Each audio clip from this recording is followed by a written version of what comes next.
Good evening, guys. Good evening, my people. What is going on? What is going on? Who do we got up in here so far? We got a George Guy, Raider Nation, Doc Beats, Jordan, Phallus, Sinisa, of course, Graphwise, Unicornicopia. What is going on?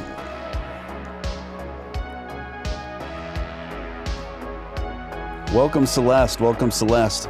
Got some fun news, got some interesting news, got a lot of interesting stuff to cover tonight, you guys. And yeah, and it looks like Doge is starting to be slowly on the rise, right as we speak. So we will monitor that closely. Of course, we're going to talk a lot about Doge tonight, among some other amusing things and some more substantial things. So welcome, Captain Chronic. Welcome, Untold Stories. Welcome, Mr. Fox, Andy, Legion of Boom. We've got the crew in here tonight, and I see the numbers keep rolling in. So that's great. That's great, guys. If you could like this video up, it's the number one thing you can do to help this new stream get up in those YouTube algorithms. So yeah, and welcome, guys. Larry Ramirez, what is up, my man? Good to see you guys. Great to see you guys. Okay, so at the top of it, I got a fun story that is actually just now in development. It's been developing as I was prepping to go on air, so I have some additions to the story too. It's just kind of a funny story. So, as indicated by the thumbnail as well, right, guys? So, Elon Musk, a combination of Elon Musk and Dogecoin worldwide, made a collaborative effort in a very successful thought patrolling of an individual named Karina Kampf. Now, Karina Kampf is an Instagram model and Fortnite streamer who is making the most with her Germanic genes by pretending to care about video games in her underwear while hordes of guys shower money upon her. In a way, you can't blame her. I mean, she does have over 2 million followers on Twitter through this. So how did this all start, guys? How did this all start? Well, in February, she tweeted during the peak of the Dogecoin surge, the main one, the one that Vlad put a kibosh on. And she said if that particular tweet got 50,000 RTs, that she would, in fact, get a Dogecoin tattoo on her butt and prove it with pictures. Since then, she well achieved that goal, and for a while, she was ignoring requests. She's ignoring requests for her to proceed to keep her end of the deal. And it didn't look like she was going to do it. Well, yesterday afternoon, this same girl, Corinne, she added, added on Twitter, Elon, in a tweet saying this. She said, if Elon Musk follows me, I'll buy 1 Bitcoin.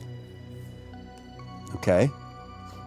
Well, at that time, she didn't even fulfill the promise of the Doge tattoo. So why would anyone believe her, right? Oh boy. So this tweet, guys, first of all, Elon's not going to follow you. Okay, check. Secondly, why would Elon care whether or not you buy a Bitcoin? Elon doesn't own Bitcoin. I don't know if she understands that. I think she thinks Elon owns Bitcoin. Elon has no skin in the game, honey, whether or not you buy a Bitcoin. Like, he doesn't. Corinne, Elon does not care if you if you buy a Bitcoin or not. So then late last night, Elon responded. This is where it got extra spicy, because this happened while we were on the air. For those of you, few of you were in the live stream last night. I went extra late. I think I streamed for almost 6 hours yesterday, and we went till about 4:30 in the morning. We had a great time. So late last night, Elon responded to a comment reply left by the account named Dogecoin Worldwide, which was a screenshot of her promise for the tattoo, prefaced it by saying, it'll hit 50K. It hit 50K right at the start, and she didn't do it. She's only in it for the clout. To which Elon responded, you know, you raise a good point. Haha. Absolutely patrolled.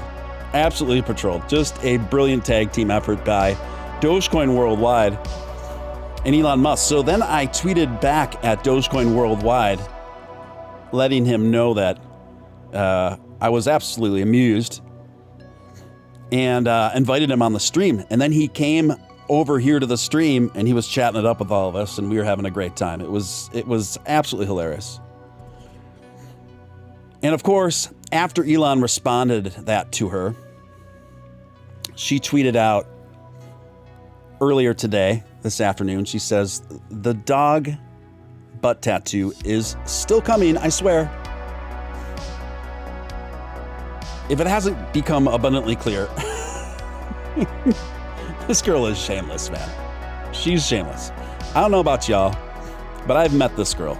Now, I haven't literally met this girl, but I've met this girl. I've met this same girl many times throughout my life. I've met this girl many times throughout my life. I know this girl. You know what I'm saying. I know this girl. I know exactly the kind of girl this is. So the development now is that right before I got on air, like 3 minutes before I got on the air, she posts a tweet that says, Doge, I try not to swear in the air, so Doge to the butt. And it's supposedly a picture of the proof, and it's a microscopic tattoo of the word Doge in small cursive. Now, guys, Beto, welcome. Turbine, welcome. Gunman, welcome. Mr. Crypto in the hizza, welcome, RD. We got RD in here. That's great. We got a great crew going up in here tonight. And yes, I am going to get to Safe Moon later in the show. We are going to talk Safe Moon tonight. We are going to explore Safe Moon. So this girl gets a microscopic, she posts a picture of this microscopic tattoo on her butt with the word Doge in cursive. Now, let me take a poll in the room. Because I want to know your opinion on that. If a girl says she's going to get a Doge tattoo on her butt, what do you first picture or imagine that tattoo to be?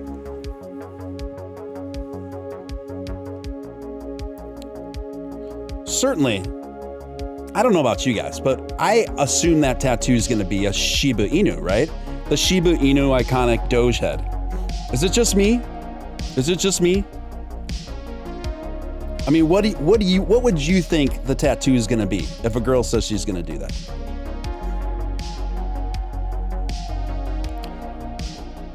Let me know. Maybe it's just me, but I assume it's going to be the Shiba Inu. It's going to be the iconic animated Dogecoin Doge head. Okay, chat saying the actual dog, Doge style. Snoop Doge, the dog. Okay. It's not just me then. It's not just me. So I just think that was such a cop-out. So this is what happened. You know this is what happened. You know she had no intention on getting this tattoo. And she thought was just going to float by on some free promo by getting a ton of RTs to spread her name without having to follow through on a promise.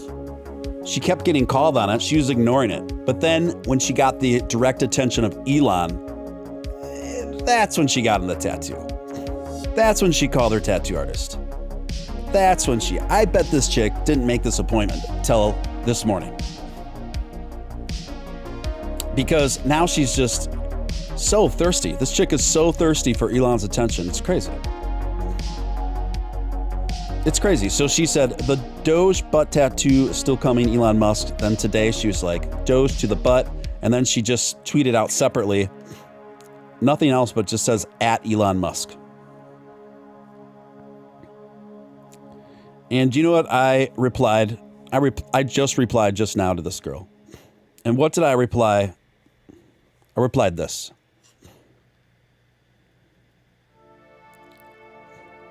I just replied that. Check that out. I just said, he's just not that into you. He's just not that into you. And honey, Elon Musk is never going to follow you. And you know what? I'm never going to follow you. Because chances are, I'm never going to meet you. I really don't care. I didn't even know who this chick was until a couple listeners brought her to my attention to her promise to put the Doge tattoo on her butt. This is the kind of tattoo that could easily be lasered off in one session. If it's real.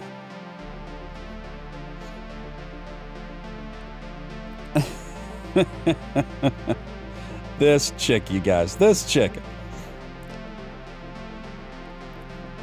Oh yeah, she's getting attention. And don't get me wrong, like, I don't have serious hate in my heart for this girl. I don't care. I just think it's a funny story. I think it's a fun story.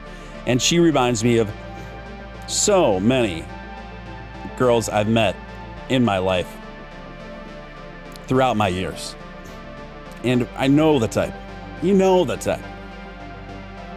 Oh, good God. Anyway,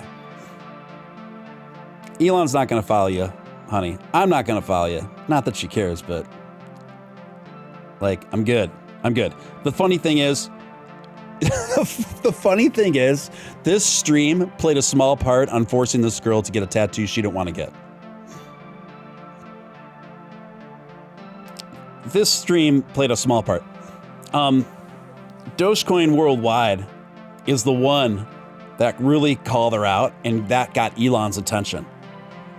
And then I RT'd that right away. And then that kind of just helped it even take off more.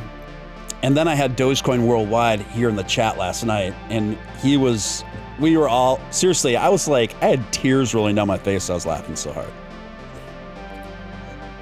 I had tears coming down my face. And then, and then she says, then this chick, she tweets last night. She's all, Elon, if you follow me, Elon, I'll buy 1 Bitcoin.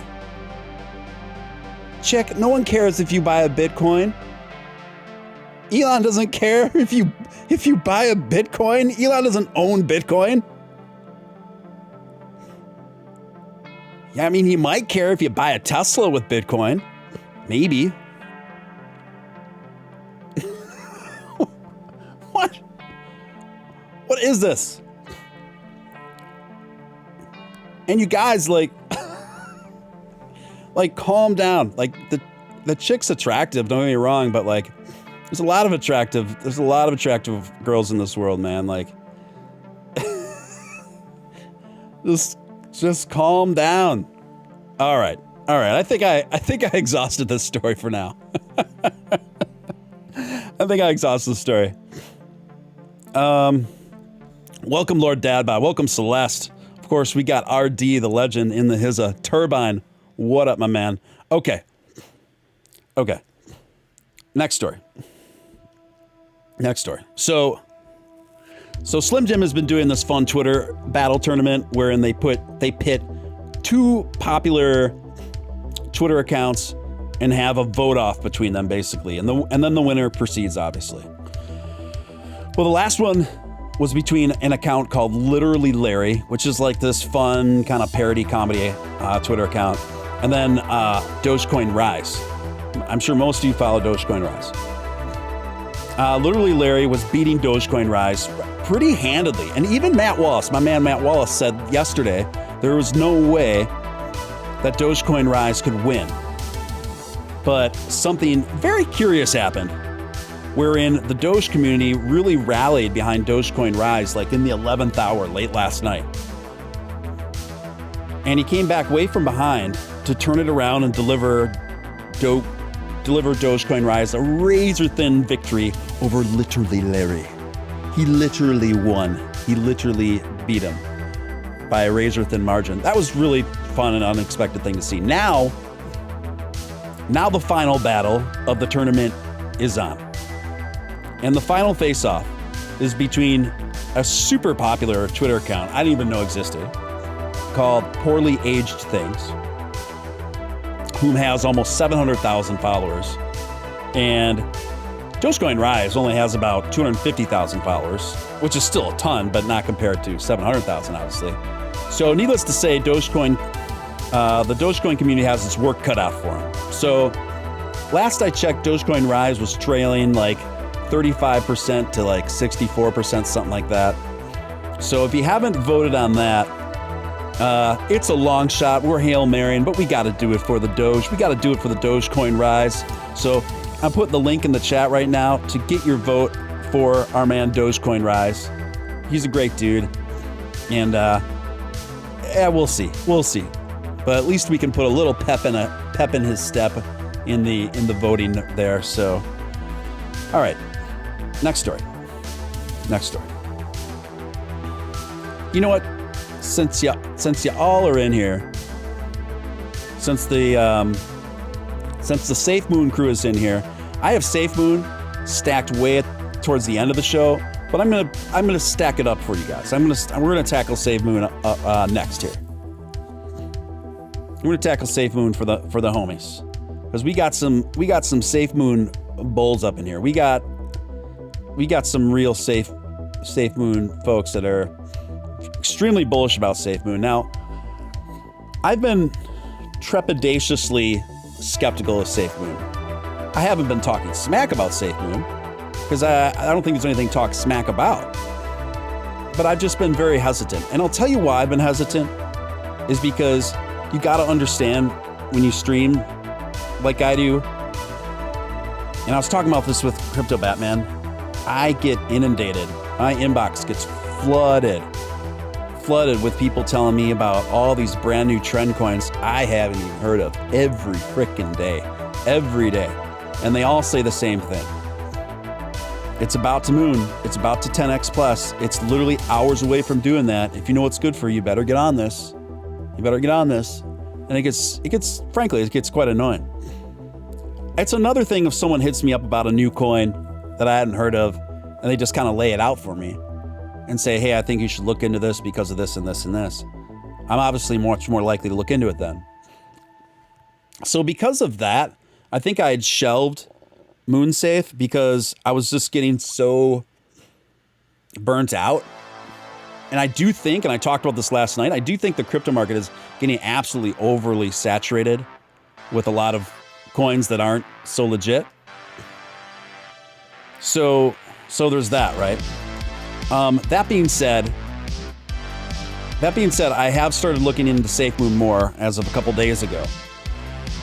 Now, I'm still not convinced that Safe Moon, that I'm going to go full on ham and endorse Safe Moon for like a great long-term investment. I'm not saying that it isn't a great long-term investment, okay? I'm not saying it's not. I'm just saying I try to be... I definitely don't want to be one of those people in one of those channels where I'm just gonna blindly hype whatever new coin is coming through every other week, right? Earning people's trust is really important to me.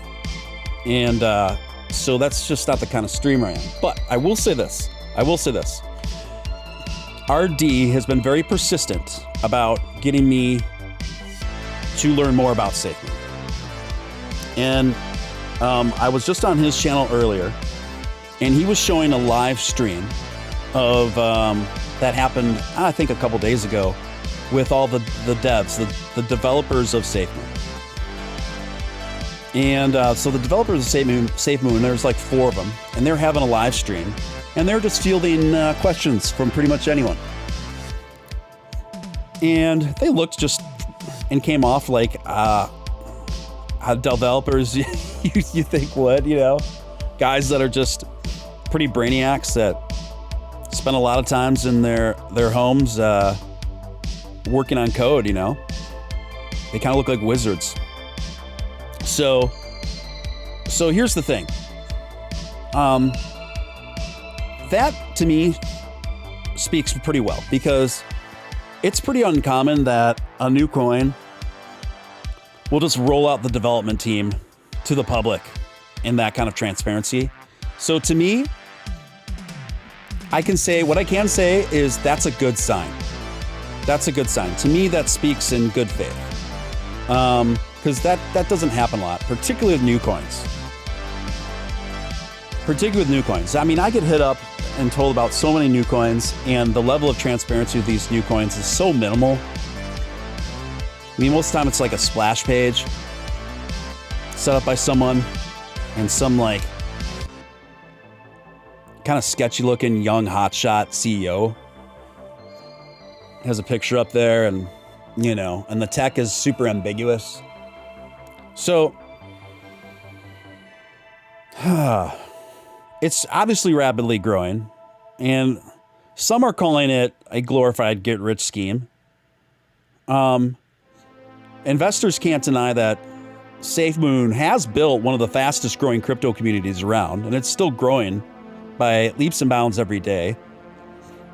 The prices are skyrocketing by tens of thousands of a percent over the past 3 weeks, and so of course it's worth checking out at this point, guys. Of course it's worth checking out. Now, it's a unique kind of coin in the sense that it's been soaring in popularity, and it also has it's a deflationary tokenomics model. So essentially these tokens have a built-in mechanism, and this is where it gets really interesting, guys. Essentially these tokens have a built-in mechanism that destroys a small part of every transaction in that currency. So in theory, as more people trade the currency, the supply will continue to get destroyed, which will likely push the price up. And this will this automatically burns, right? And it tends to be combined with an auto staking element to it as well. So that means, you guys, that every transaction, every SafeMoon transaction will see some of its value distributed to those who are the remaining holders. I hope that makes sense. I know it gets a little confusing. So is SafeMoon sketchy? SafeMoon launched on March 8th, which makes it an incredibly young project. It's very young, you guys. So in many ways, SafeMoon was inspired by another deflationary project, Voyager, which saw similar growth during its early inceptions. So while Voyager is expanding its scope with some charity projects and stuff, which is fine, SafeMoon doesn't seem to have the same ambition to be anything. It's like more straightforward as far as just like the monetary thing. And in a way, that makes it more trustworthy to me, honestly. It's more trustworthy to me. The Voyager thing, I'm not sure how to feel about Voyager, because I feel like they talk about their charity stuff so much for a coin that's so young. It just seems like kind of like it's an overcompensate. It strikes me anyway. It strikes me as kind of like an overcompensation.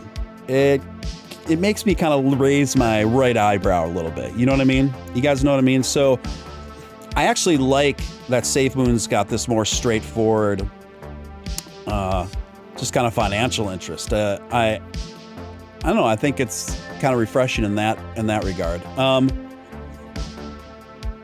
That being said, I still consider this a high-risk coin.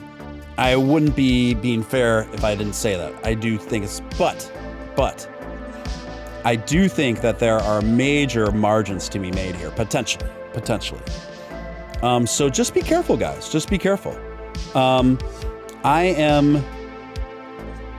have been convinced that I'm at least going to put some investment into MoonSafe. Now, be clear, I'm putting the money I'm putting into, SafeMoon, is money that I'm prepared to part with. I'm prepared not to make any money on. But the great thing about getting in this early on a coin like this is you don't even have to put in that much money in order to get major returns in the event that it takes off. Now, it's already been taking off, don't get me wrong, but it's still, I still think this thing could really go. But don't get left holding the bag. Okay. It is possible. And you SafeMoon guys, don't hate on me for this. I have to be completely transparent with people. It is possible that this thing sees a huge spike and then it goes down for an indefinite period of time, really down. And then I don't know if it sees a day in the sun. It's also possible that this thing could go absolutely massive. And the main reason why I think that's a possibility, and I didn't even think that was a possibility up until the last hour when I watched this live stream with these developers, and one of them accidentally leaked out that they were in talks with Binance. So if these developers for SafeMoon, if that's really true, and they're in talks with Binance, that means Binance is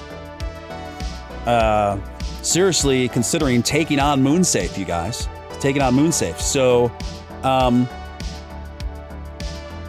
obviously, if that actually happens, obviously that's a huge game changer for anyone invested in SafeMoon. The downside, SafeMoon's incredibly difficult for the average person to buy. It just is.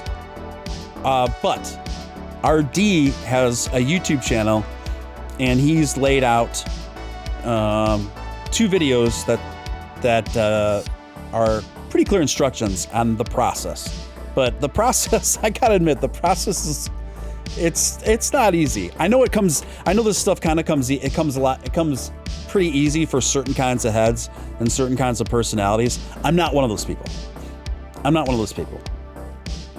So it's not the easiest thing to buy, but again, this is one of those coins where even if you put like $100 in, you could really see an incredible return on it. If it goes. So, I guess that's pretty much how I feel about it. So, yeah, so the only way you can buy SafeMoon is by using Binance Smart Chain, pretty much, which is Binance's blockchain platform.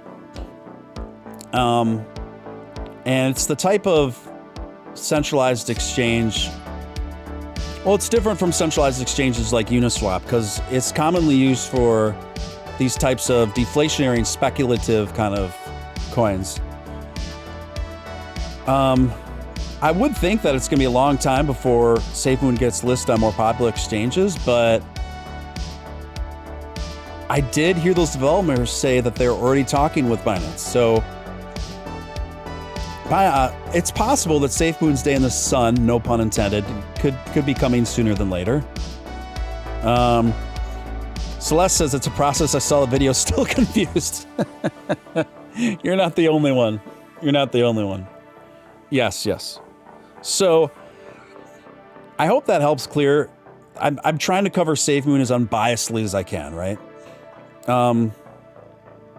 So there you have it. There you have it, guys. I'm going to, in full transparency, I'm going to be putting an investment in SafeMoon. I'm not getting my hopes up about it, but I am excited about the possibilities, if that makes sense. So why people are excited about SafeMoon, like, I get it. And I think we're going to be learning, this is one of those coins that's so new. I think we're going to be learning so much more about it with each and every day, because there's just so much development going on right now as we speak. Turan says, I'm here to help you guys if needed. Appreciate that. Hey, welcome back, Gustavo. Welcome back. Welcome back to the room. Guys, if you haven't hit that thumbs up, please do. I just got this channel started about a week ago. It's a brand new channel, so if you could hit that thumbs up so this channel can start getting up on those algorithms, I appreciate it. If you haven't subscribed, I think most of y'all have, but for some reason you haven't, feel free to do that, because I do these, I'm streaming pretty regularly now. Okay, all right, so I'm going to go to the next story, but we can circle back to Safe Moon. I don't mind shooting the breeze about it more after I roll through a few more things, guys, because it is interesting. It is interesting. So the second major story for tonight is Dogecoin done for? Are the best days of Dogecoin already behind them? Is the Doge party over? These are hot questions right now, and I'm seeing them float around a lot. And for many more fair weather fans, the answer is yes. Well, here's my take. What was the market value of Doge on September 1st? Keep in mind, that wasn't that long ago. That was just right after Thanksgiving. It was a fraction of a penny. A fraction of 1 cent, guys. Now, stocks rarely move this dynamically. Stocks rarely move this dynamically. Now, what was the price of Bitcoin last December? December of 2020. On December 1st, the price of one Bitcoin on December 1st of 2020 was about 18,000. About 18,000. I tell you what, hindsight's always 20/20. But if someone told you that the market value of a Bitcoin on December 1st was going to about darn near triple by the time the beginning of spring rolled around, I don't know if I would have believed him. In fact, I don't think I would have.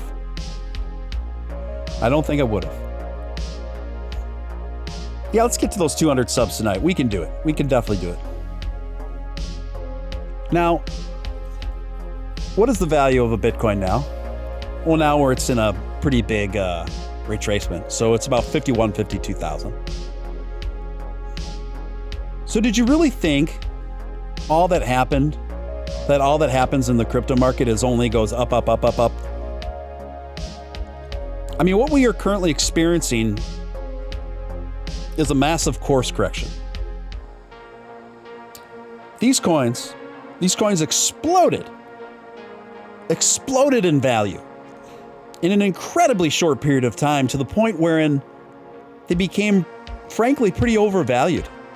And now, let me temper that with this. I do not think that Dogecoin got overvalued. I'm more specifically speaking to many other top coins, Ethereum, Bitcoin. Doge is a different situation because of what happened to it. Doge, the fix was in on Doge, and Robinhood cheated. Robinhood cheated us. Vlad cheated us. There was direct market manipulation. I have said time and time again, if it wasn't for that market manipulation, I honestly think that Doge would be sitting somewhere around a quarter right now. I honestly think that. I sincerely think that. You guys remember that night, that fateful night. The resistance couldn't stop it. I mean, that rocket was so full of fuel and riding so incredibly vertical and so incredibly strong. And then all of a sudden, knowing full well that most of Dogecoin's investor base are newbie coin investors, and where do newbie coin investors usually go? They go to Robinhood. So the bulk of them are there. And then instantaneously, Robinhood pulls the rug out from under Doge and prevents people from buying. And then we watch that thing come right down. come crashing right down. And now because Vlad puts himself in a feud, superimposes himself on a Randy Macho Man Savage Slim Jim Doge meme that we're just all supposed to be pals. Well, Vlad's a billionaire and we're not. And when it was our turn to actually win for once in this rigged game, he rigged it again. They rigged it again. So I guess it's fine that he's responding to the Doge audience by supposedly giving them their own coins and wallets. We'll see if he follows through with that. And that he's talking very positively about Doge. I guess it can't hurt. But then again, how much can it help? Who likes Vlad? Not many people like Vlad. Let me catch up on the chat. I see you guys been really having a lot to say. Johnny Yabera, welcome. Joe Blow, welcome. Joe Blow says no crypto on Robinhood right now. Scheduled maintenance. Isn't that ironic? I'm talking about this right now. I've never encountered a platform in my life that has more scheduled maintenance on, quote unquote, scheduled maintenance on crypto than Robinhood. I've never once, and I've been using Voyager for a while, and I have 13 coins on Voyager, and I've never once logged into Voyager and have been prohibited from making withdrawals or deposits or trading because of scheduled maintenance. It hasn't happened to me once, but it happens all the time with Robinhood. And many times it's somewhat suspect times.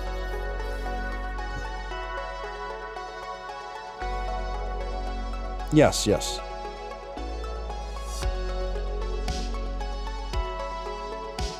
Joe Blow is saying Dogecoin is consolidating and will be at doing a breakout at 7.3, then retrace and trade climbing steady around 6.3. It's certainly possible, and I'm actually going to cover that shortly, Joe.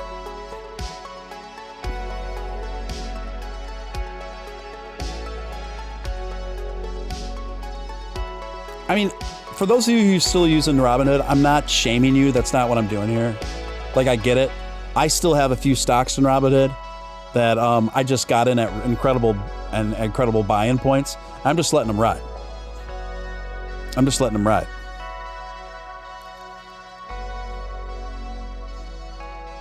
Johnny Ibarra says, Robinhood screwed me during the spike, no longer with them. They screwed all of us, my friend. They screwed all of us. Unfortunately, my first Doge purchase was on Robinhood at about right at about 2 cents. And then all my other Doge purchases thereafter were on 2 other platforms.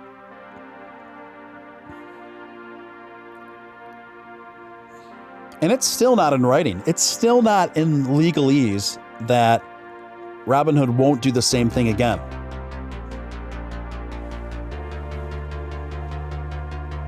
Okay, guys? So there's nothing to legally prohibit him or even contractually holding him accountable to not tamper with the Doge market again. You guys, if you appreciate what I do, obviously my channel's too small still to have super chats because you need at least 1,000 subscribers before you can apply to have YouTube do that. But I do have like a kind of a super chat system set up through Stream Elements, which is a great service. If you feel so inclined to throw a few bucks there during my stream, your donation and your message will pop up on the screen and I read them, whatever. Just letting you know that's there. Captain Chronic says, you ever notice when it happens, Doge drops? They're probably selling off a good chunk and shorting the market, hoping to cause a scare and scoop up more coins. If you would have told me that and I didn't know anything about Robinhood, I would say you're an absolute conspiracy theorist. And I would say that sounds kind of nuts. But knowing what we do know about Robinhood and knowing what we know and what they have done, this is not speculation, what we know they've done, I think something like that is possible. I think something like that is possible. Just 1 second, guys. I gotta have a sip of water.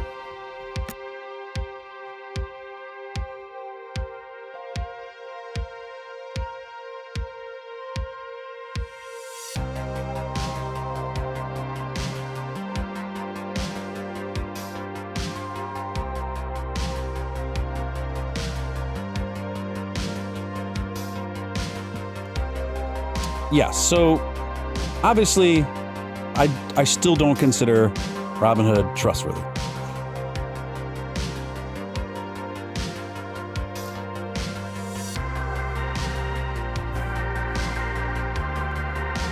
All right.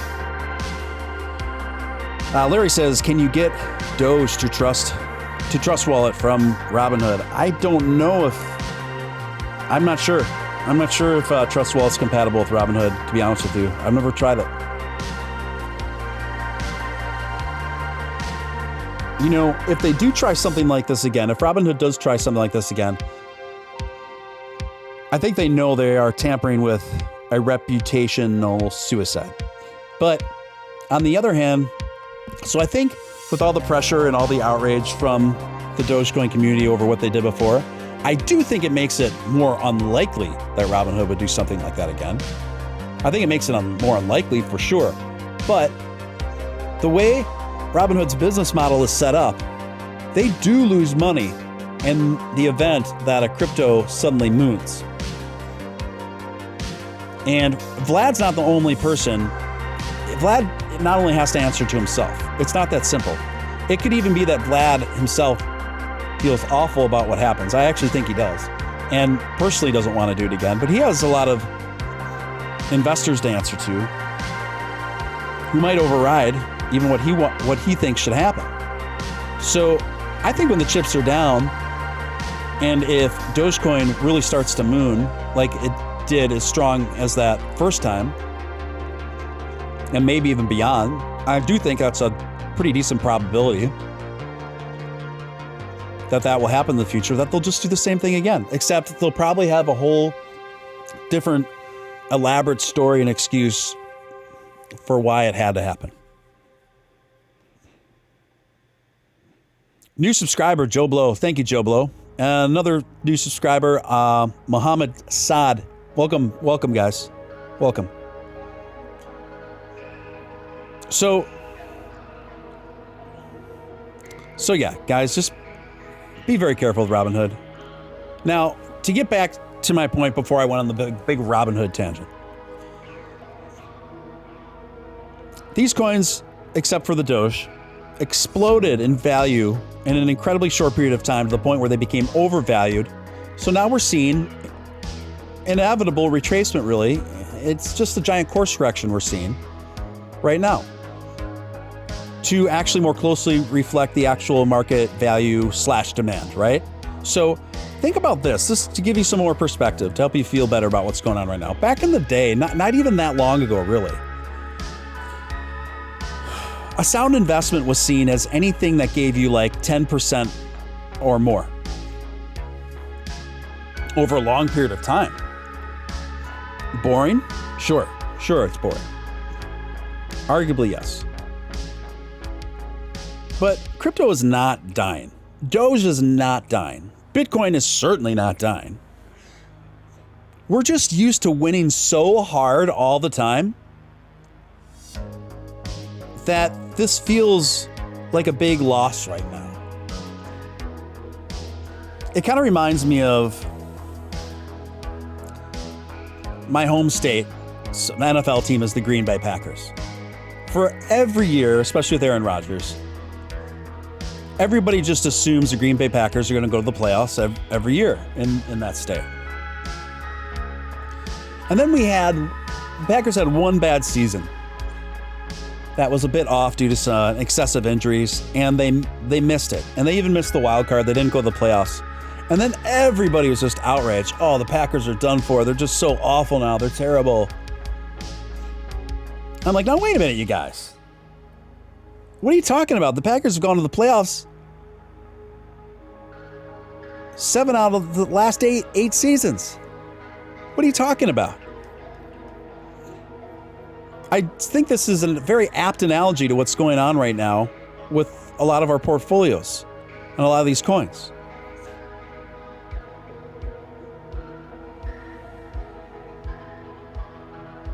You understand? I hope that analogy helps you guys. So, one of the most important attributes you need to be a successful investor is patience. One of the most important attributes you need to be a successful investor is patience.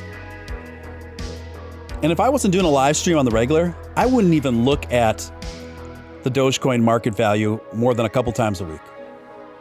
Maybe twice a week right now. Honestly, I don't care. It's a solid long-term investment for me. I'm in it for a real long term. It's one of my long-term coins. It's the same with Bitcoin. It's the same with Ethereum for me. These are 3 top long-termers for me. I'm not worried about it. Okay, to dovetail that story, I got some good news. Because I checked out this guy's numbers and prediction myself, and I suspect that he's right. This comes from FX Street. The author is an Indian name I'll probably mispronounce. Akash Grimarith. The name of the article is Dogecoin Price Prediction. Doge prepares for 35% bounce from crucial level. He goes on to say, the 32% crash in Dogecoin price found support at 4 cents on February 23rd. This point formed the basis for incoming higher lows. Since that point, Doge has set up 3 higher highs and 2 higher lows. This is correct. An ascending parallel channel seems to form when swing highs and lows are connected using trend lines. This technical formation forecasts a bearish breakout, which results in a 35% downtrend, which is the channel's height added to the breakout point at 4.9. Again, I checked this out. This is correct. He goes on to write, when a breakdown is bearish, the Dogecoin price hits, now get this, hints at a bounce, which is bullish. Therefore, a 35% bounce that puts Dogecoin at 6.6 will recreate even a higher high. And I checked this out because when I looked at the sequential indicator, which has flashed a buy signal in the form of a red 9 candlestick on a 12-hour chart, whatever. This formation actually does forecast a 1 to 4 candle upswing for Dogecoin. However, it is worth noting that a rebound from this lower boundary is crucial for this next rise. However, again, a 12-hour candlestick close below 4.9 will make things look pretty bearish. But I do think it's more likely that Doge is likely to slide toward that first barrier. And I do think it's likely, in conclusion, I do think it's likely that Dogecoin will see a 35% bounce within the next 2 weeks.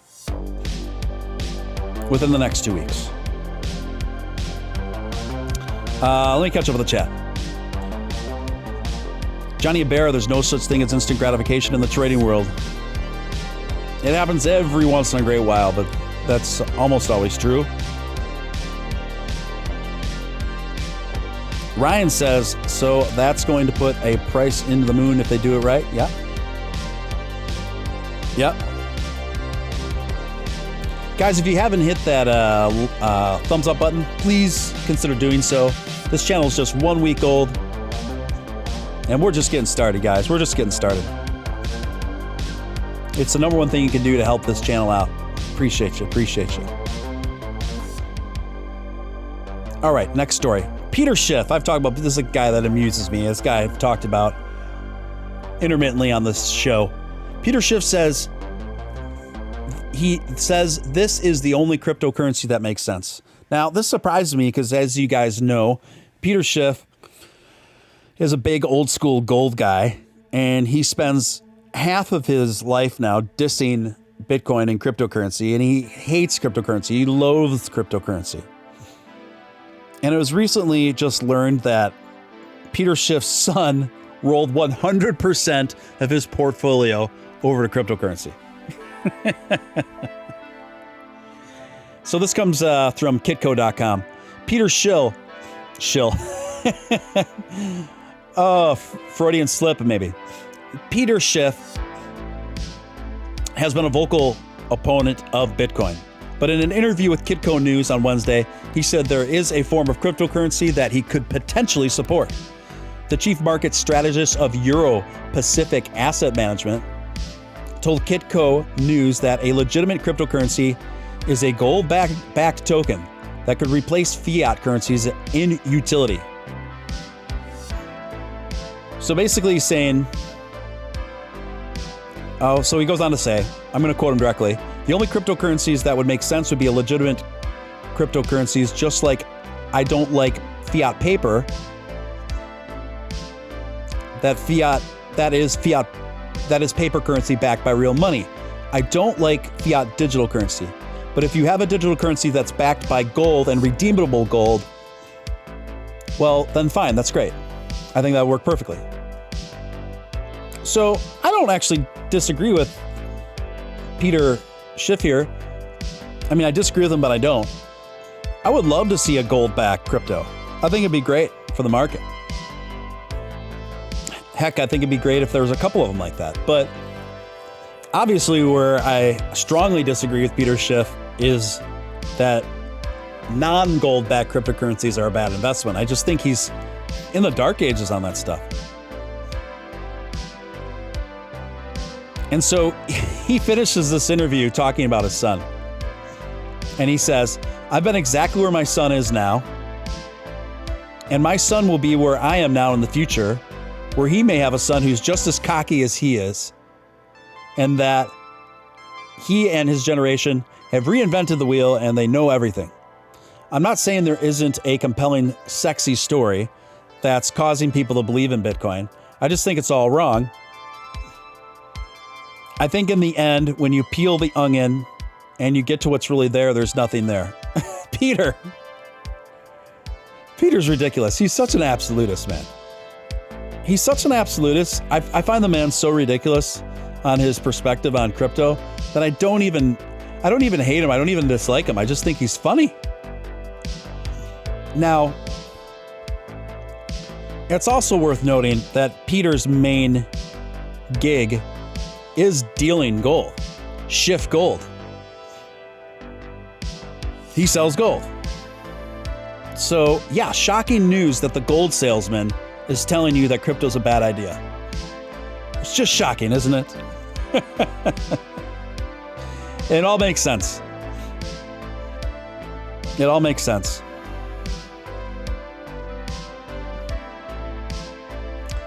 Yep. Okay, next story, guys. Next story. I've had my Peter Schiff fill for the day, probably for the week, to be honest with you. Probably for maybe a couple weeks. This comes from Business Insider. Bitcoin tumbles 7% after pushing it near 50,000 threshold as a retail investor interest wanes.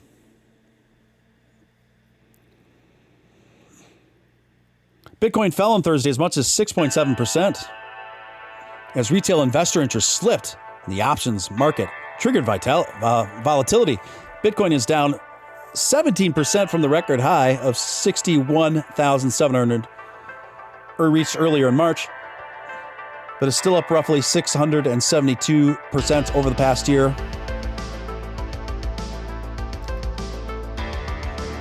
Ari Paul, founder of Block Tower Capital, tweeted on Wednesday that Bitcoin falling back to 40,000 is plausible and I'll likely be buying there.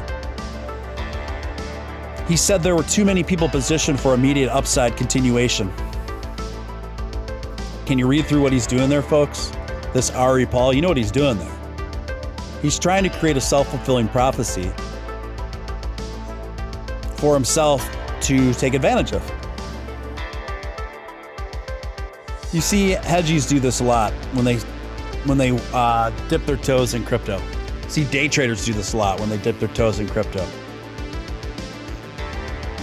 They tell everybody that the sky is about to fall on the coins they're most interested in investing in, hoping to capitalize in a much more advantageous buy-in level. That's exactly what I think Ari Paul's doing here.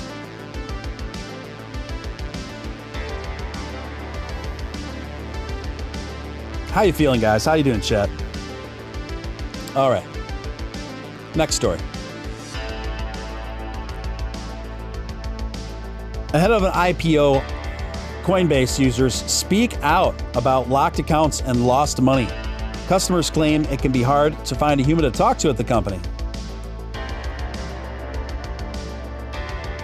This is something I kind of touched on a couple nights ago. Coinbase, bad timing. And I've heard a couple of people that have contacted me about it, complaining about similar issues. They're locked out, and then there's lost money that can't be accounted for. And to make matters worse, they can't get a hold of a human at Coinbase to talk to about it. They're just getting generic auto-generated responses. Not good, Coinbase.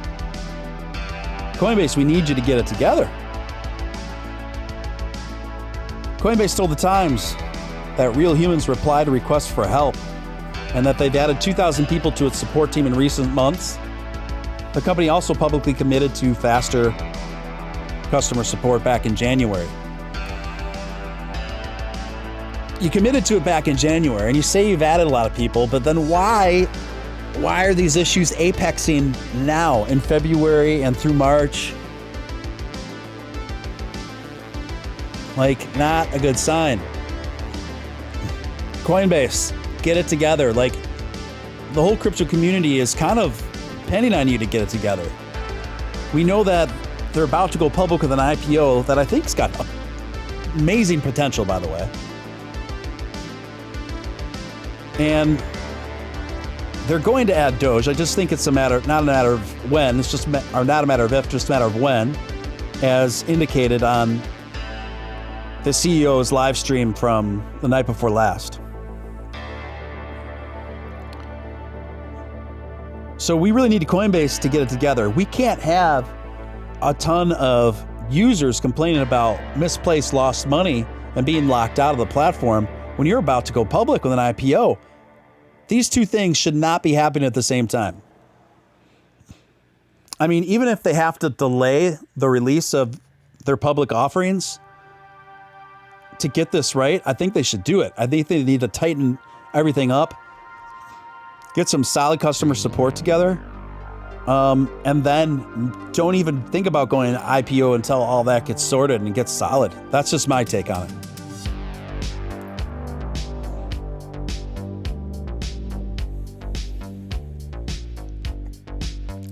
I see a few different opinions going on in the chat.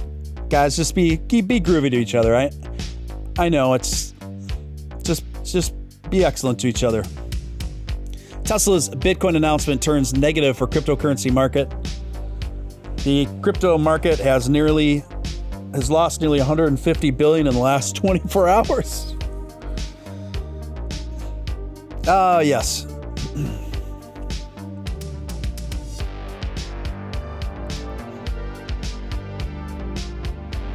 I gotta check the date on this thing. Okay, I just made sure it's recent. Elon Musk announced yesterday that cryptocurrency users could buy Tesla products through Bitcoin. When the news was positive for the adoption of Bitcoin, the world's largest cryptocurrency lost nearly 5% of its value in the last 24 hours. Why did this happen? Many people are wondering, how can it be that Bitcoin took a sharp downturn soon after Elon Musk announced the huge news that Bitcoin, that Teslas can be bought with Bitcoin? What happened? I thought so too, actually, while I was live streaming. I thought we were going to see Bitcoin make significant gains. I thought the gains were going to be, and the news was so significant that it was going to reverberate through Doge and throughout the rest of the crypto world, help bring it out of this little slump that we're in now. You know why I was wrong? You know why I was wrong about that? But one very simple thing. Why we were all wrong about that. We already knew what was going to happen. It was already a foregone conclusion. Technically, it was announced that it was official, but everybody knew that was going to happen already. Everybody was already hip to that news for a long time that was going to happen. That was announced long ago. The only thing that changed is that it was official. So the way human nature is humans respond most assertedly to surprises, to elements of surprise. Tesla taking Bitcoin officially was not an element of surprise. And you guys, good news, it looks like Doge is looking pretty bullish for now anyway. The buys are definitely outnumbering the sells. We're at about 5.2. I think I don't think there's enough resistance to hold it back to go a bit further. So we'll see how it goes. And we are going to take a danceteria break. We're going to take a danceteria break in celebration for that and take a little bit of break from the news. So hold on a second here, guys. I'm gonna bring in one of our official Steven Steele live dancers. And I got a new dancer for you. There we go. New dancer.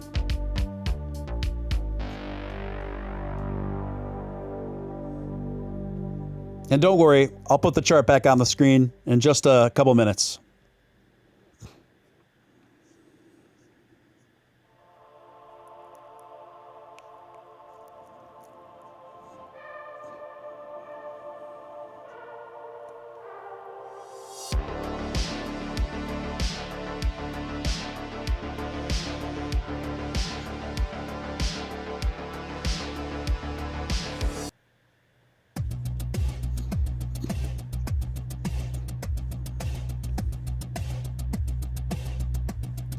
Joe Blow says Elon's been stockpiling Dogecoin and knows when he's allows it for Tesla sales, it will shoot up and it will make money holding. I think that's very probable, Joe Blow. I've said the same thing in different words on here a few times. How do we tip the dancer, Celeste says? That's a great question. Get out those dollar bills, guys. Get out those dollar bills. If you guys do feel so inclined, you can tip the dancer. Since I'm the dancer's boss, since I download the dancer and brought her in here, you can tip me, which indirectly tips the dancer here at my Stream Elements. Major 007 vibes. Yes, I was raised on James Bond movies and Ian Fleming novels, so I think that has a subconscious influence on my aesthetics.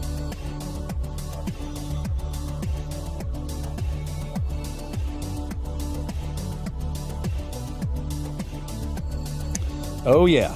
So yeah, Doge's still looking strong, guys. We're doing it to it. We're doing it to it. We're in the middle of the 5-minute danceteria.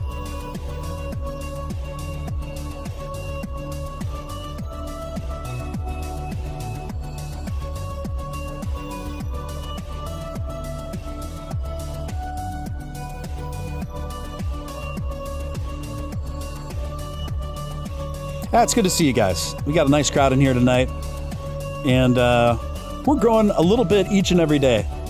And it's really nice. I've noticed that since it first started just 1 week ago on my first stream. We are growing a little bit each and every day. And I think this channel is just going to do really well in the long run, and we're just building an awesome community here. Yes, indeed. We will make Doge great.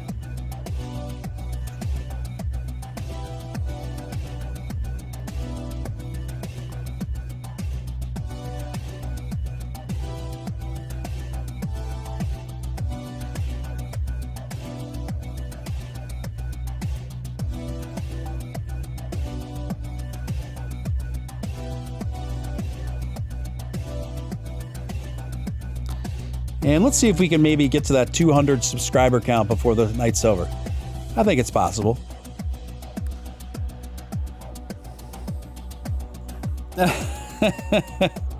Thanks, Lord Dadbod. All right, we'll keep our little dancer up here, but we're going to put her just on the top corner.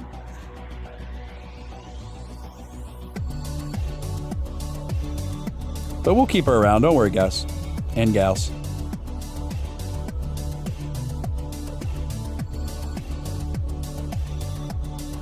There we go. There we go. So Doge is still looking pretty strong, you guys. We're just a little bit above 5.2.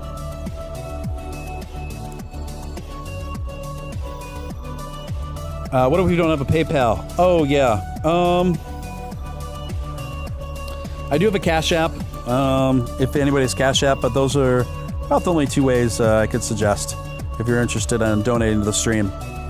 And I'll just pop my Cash App in the chat in case anyone's interested.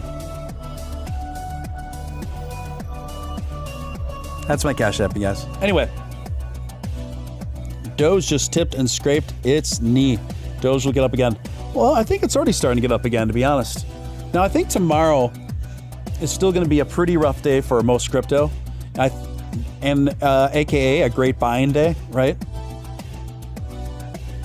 I actually just loaded up on a bit more VGX today, and I'm gonna buy a bit of Safe Moon after the stream tonight when I get some time to go through all that.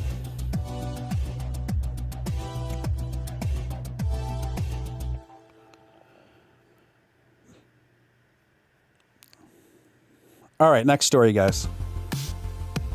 Why BitTorrent rallied 103% last week. This comes courtesy of Bazinga.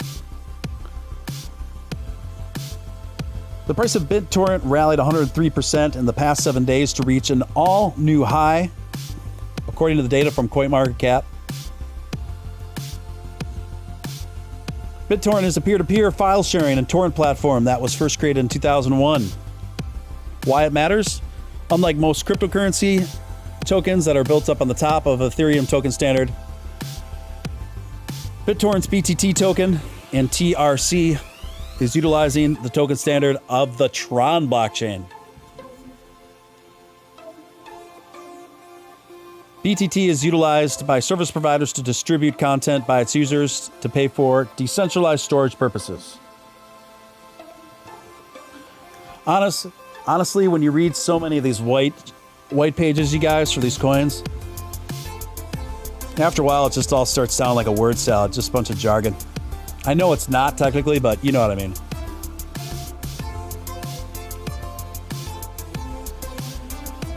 So the week's price surge is likely to have been fulfilled by large holders influencing the direction of BTT's price movement.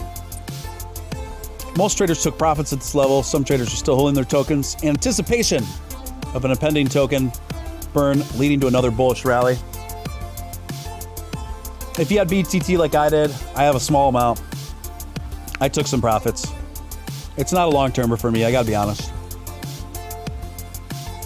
And I sold my Tron. The CEO of BTT and Tron, it's just not my vibe. His name's Justin Sun. It's just not my vibe. I'm not slandering the guy. I'm not saying anything untrue about him. It's just a gut feeling. The guy's constantly bidding on the most expensive NFTs in the market. For a guy that's a CEO of two coins that still have questionable futures, I don't want my CEO spending tens upon tens of millions of dollars of investor money on NFTs. It's just me. It's just me.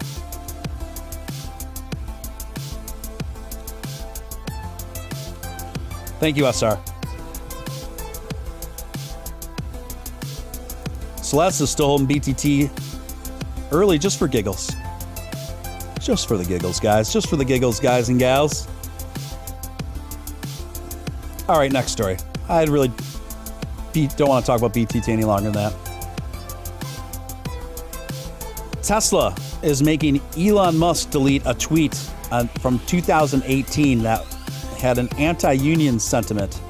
NRLB rules. The company must also post a notice on its U.S. factories addressing the tweet. Come on. And this is actually a story that just came out today. The National Labor Relations Board ruled Thursday that Tesla illegally fired a union activist and must make the company's CEO, Elon Musk, delete a tweet from 2018. Okay. And basically the tweet was in response to someone in 2018 that said, "How about unions?" And Elon Musk responded, "Nothing stopping Tesla team at our car plant from voting union. Could do so tomorrow if they wanted, but why pay union dues and give up stock options for nothing? Our safety record is twice as better than when the plant was union, and everybody gets health care." So my take on this is, first of all, I think it's ridiculous to make such a big hyperbolic fit about making Elon delete a tweet that's 5 years old.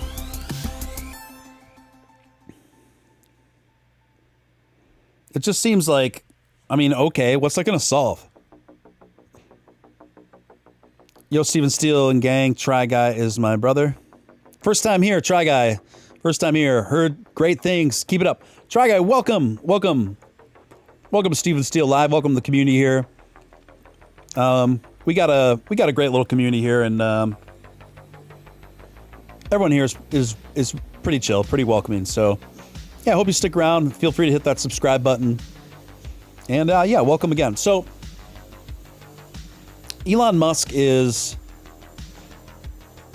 they're making Elon Musk delete a tweet for 2018. I don't know how that's going to help things. This just seems like posturing to me. Meaningless posturing. And the thing is, my view of unions personally is a pretty nuanced one. I don't really come down on one side or the other as far as being pro or anti-union. I think unions have been responsible for a lot of great things in our history and a lot of needed things as far as basic legislation and worker rights go in our history. The problem is, I think where the landscape is now, for some companies, depending on what the company is and how they're treated,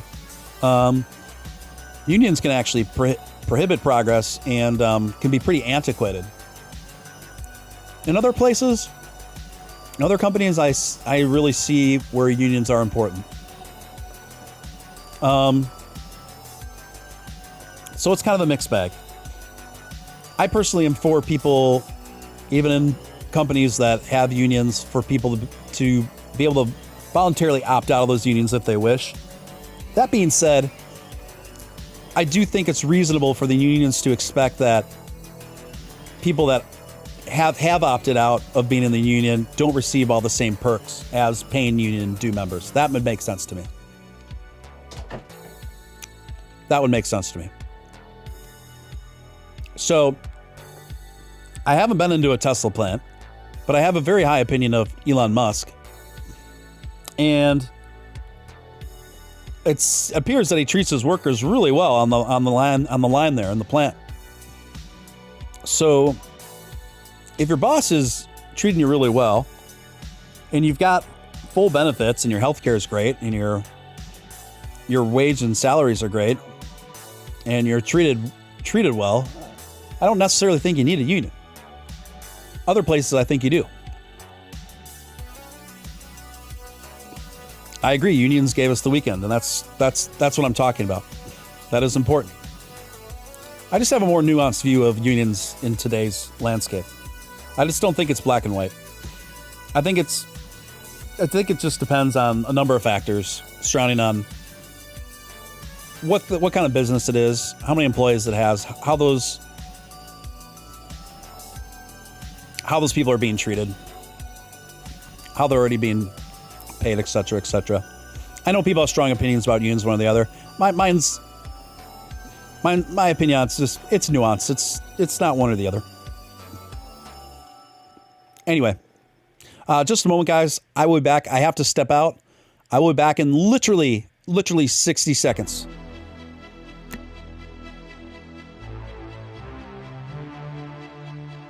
Sorry.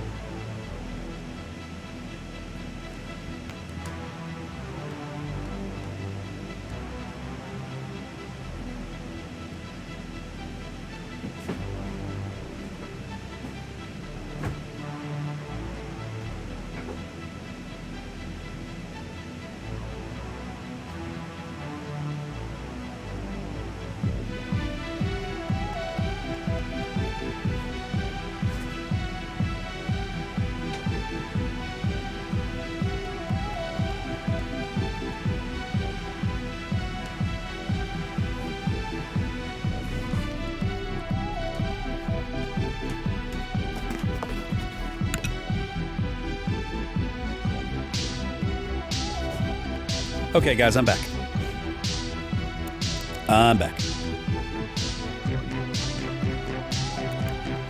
Okay, next topic. So this is a funny one, guys. Wife leaves husband for buying more Bitcoin in the most recent dip here. This came courtesy via Cointelegraph, written by Greg Thompson. The last dip is the deepest as wife leaves husband for buying more Bitcoin. The pressure of trying to sell Bitcoin at the top price is proving too much for some couples. This Reddit post revealed that a man's wife left him after he refused to sell his Bitcoin holdings when the price hit $60,000, and instead loaded up on more Bitcoin during the recent dip. In a post titled, "My wife is leaving me because of Bitcoin," user Parking Meteor said his wife packed her bags and went to live with her sister after she caught him converting more cash to Bitcoin. The Reddit user wrote, she just left to go stay at her sister's. She's super mad that I didn't sell at $60K and looks at the price, often scolding me. I kept telling her, we don't need the money, and we have the cash. We live nice. However, today she caught me buying in that dip and was so pissed, she immediately almost hit me with her fist. Now, she packed her bags and went to stay at her sister's. Johnny Yabera, thank you so much for that generous $20 super chat. Says, thanks, Steve. Good vibes only in the group. Thank you, Johnny Yabera. Johnny Yabera has just been one of my strongest supporters since I went solo here after leaving the crypto show. Thank you, Johnny Yabera, so much, dude. I super appreciate your consistent support, and thank you again.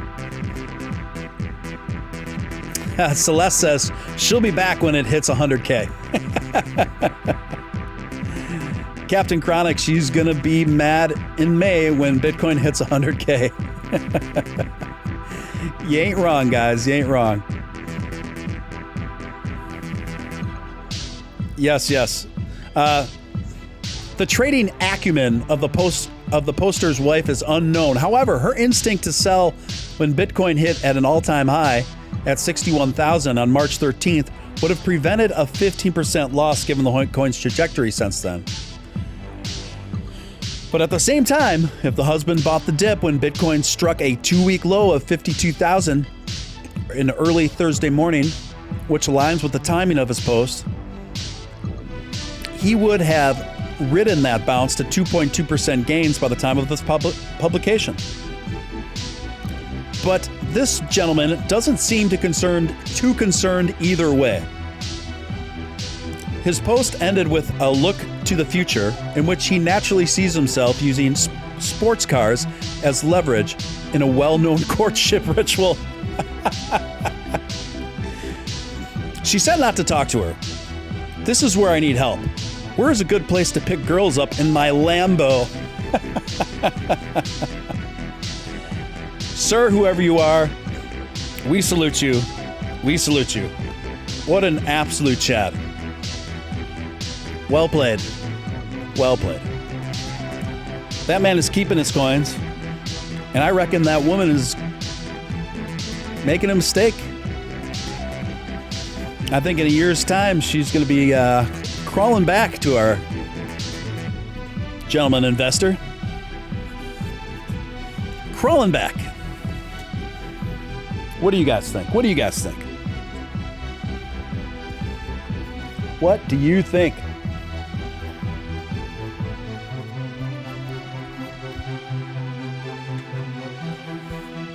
Yes, yes. So,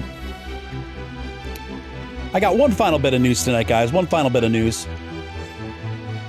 Snickers, the candy bar, their Twitter account has started posting like Doge stuff.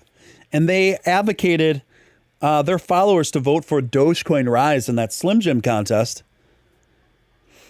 So, this is good because this Snickers is obviously a massive company. And the thing they tweeted, the last thing they tweeted out was this. It says, woke up feeling like a rocket. Hashtag Dogecoin Rise. Hashtag Dogecoin. The more really large companies we can see flirting with Dogecoin and using Dogecoin to garner more attention for itself, the better. It's like a win-win. It's like a win-win. So I think that's a really good sign. That's a really good sign. And guys, I'm at the bottom of my official show, like news, substantive stuff. So, if you want, I can keep the live stream going and we can just kind of do a hangout market watch and just talk about whatever. Or I can shut her down. If you want me to keep going and just do like a market watch and like just have a hangout, press 1. If you're cool with just closing the show at this time, press 2. And then I'll make up my mind based on the process of democracy.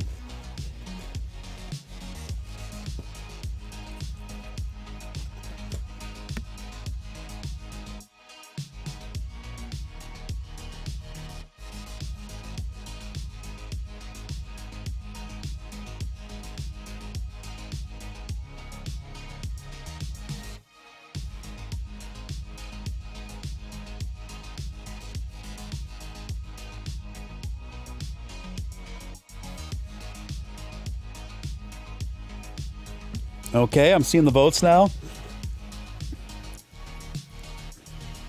All right, it's unanimous. It's unanimous. We're going to keep it going, guys. We're going to keep it going. And to celebrate this unanimous vote of faith, we are going into a 5-minute danceteria. Yes, we're going to a 5-minute danceteria right now, folks. Right now, we're doing it.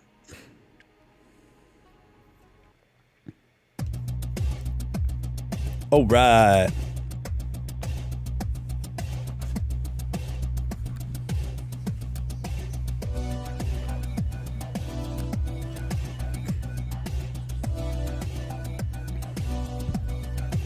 We're going to keep it moving, keep it grooving. Who knows? Maybe we even make it an extra late one and go into Doge After Dark.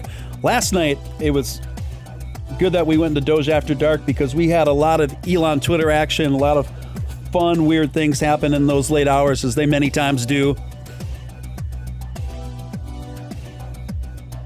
And tonight may very well be no exception. We know Elon's been pretty active on Twitter already today.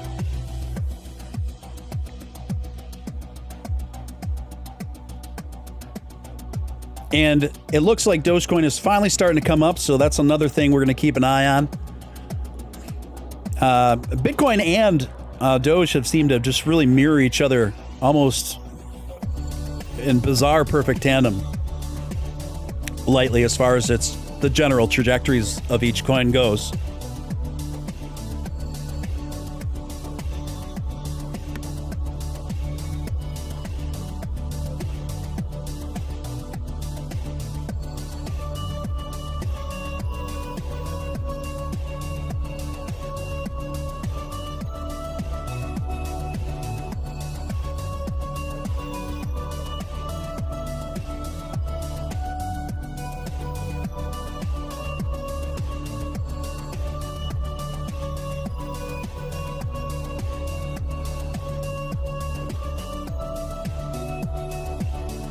You know, I'm disappointed. I am disappointed by there is a YouTube user that would always come into when I was hosting. Always come over to the crypto show in the chat, and I even saw him pop in when I was a special guest on Crypto Batman's live stream.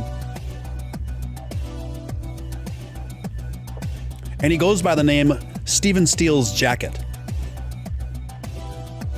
Now, why hasn't Steven Steele's Jacket been on Steven Steele Live? I don't think he knows it exists. But someday, I want to see Steven Steele's Jacket in here. I also want to see Emerald Evasion in here. AKA Emerald Musk. AKA, who is that masked man?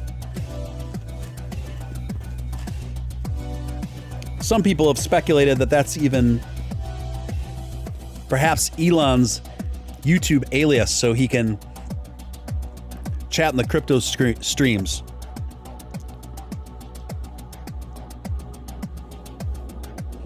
Who knows? It's possible. I mean, probably not, but it's possible.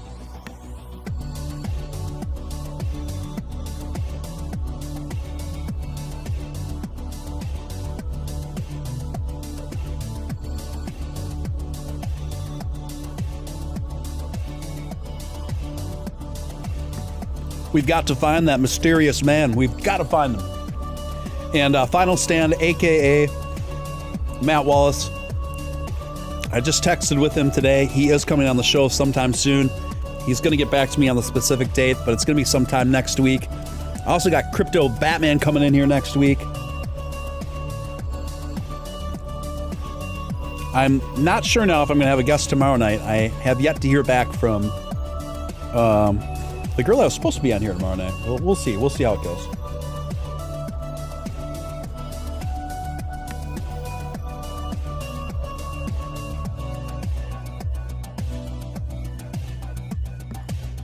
We need the OGs, Lord Dadbot says. Yes, indeed.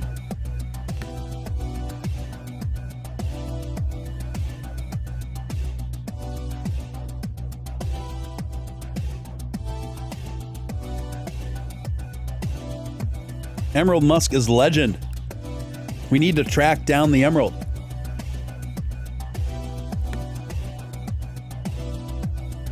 Well, what do you guys think of my new dancer? Now, you guys have seen my first dancer that I've had in here. I debuted, I think, the night before last. Is this dancer a keeper? Is my new dancer a keeper?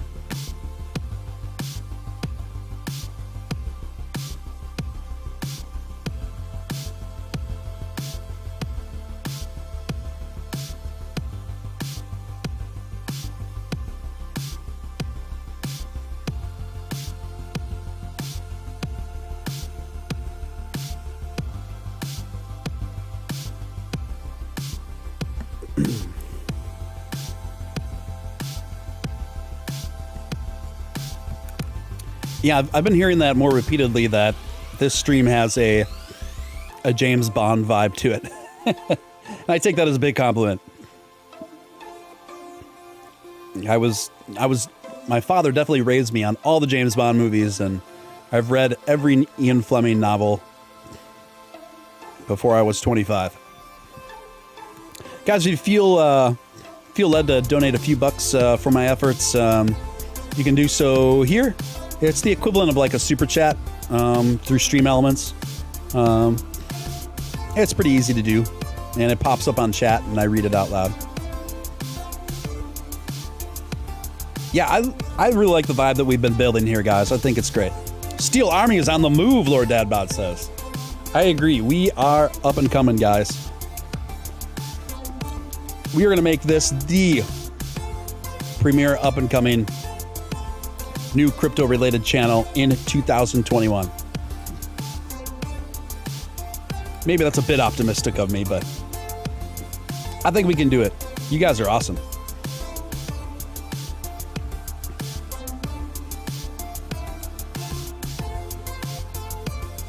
Oh, be careful, Captain Chronic. Sounds like you got a big gusto coming through. Hang on to Toto. Hang on to Toto.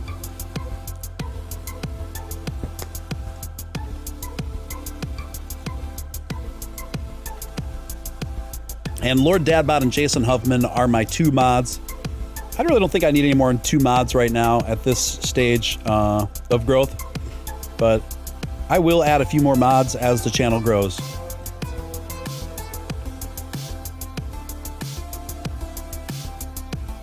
You guys, Dogecoin is still on the move. Still on the move.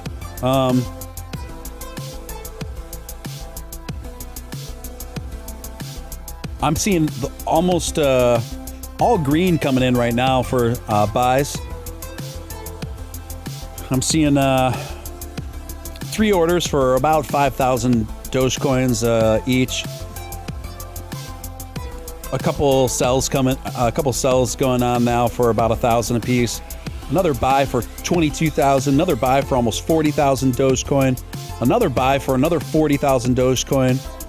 Another one for about 24,000, 37,000. Pretty good. Pretty good.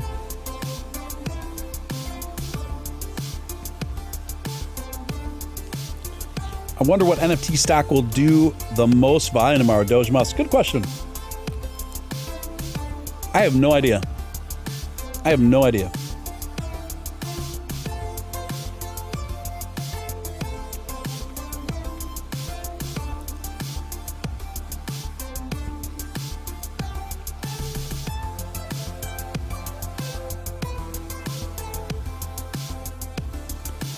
Doge is doing really well, guys. This is the most positive movement we've seen for Doge in the last day and a half.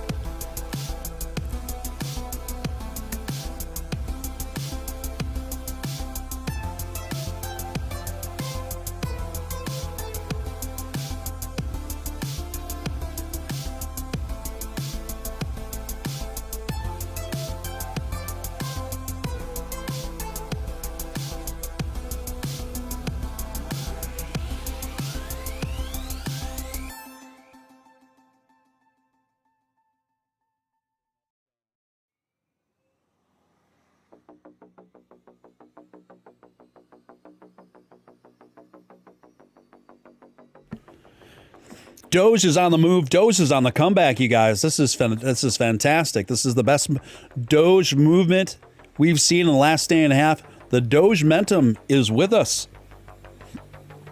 Doge rising, ladies and gentlemen. Let's, no offense to our, not to take away from our lovely dancer here, but let's get on the chart.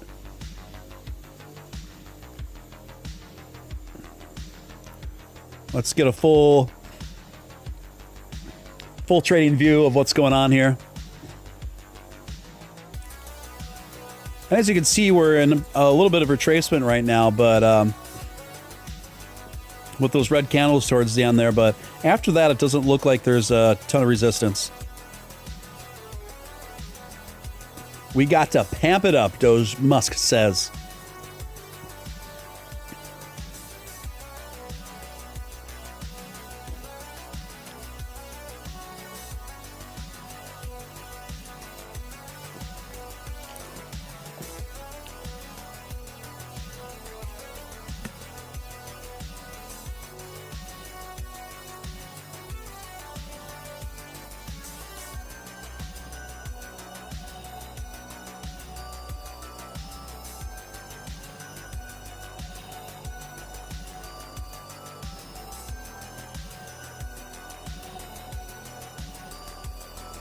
Bitcoin's looking pretty decent as well.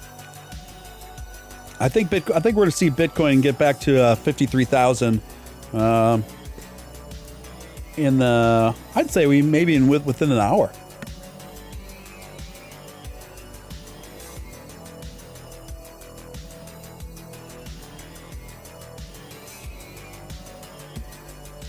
The Underdoge. Welcome to the chat, Underdoge. I see a few new heads in here right now. If you haven't subscribed yet, feel free to subscribe. And thumbs this video up, guys. Let's keep getting this up into the algorithms.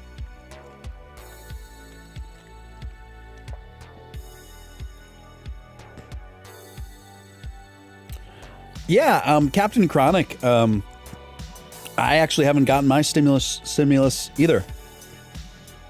I don't know what's going on.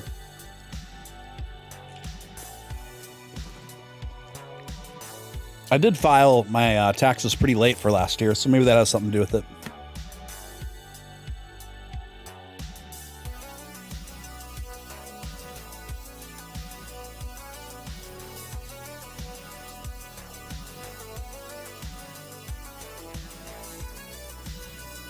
George says, you think the 6 billion Bitcoin options due later today are going to give us good buying price for all coins? Likely. Sure.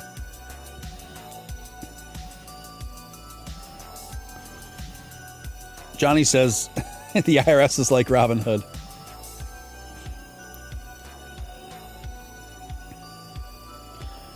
All right, guys, we're up to 193 subscribers. We are getting real close to that 200 mark. I think we can do it.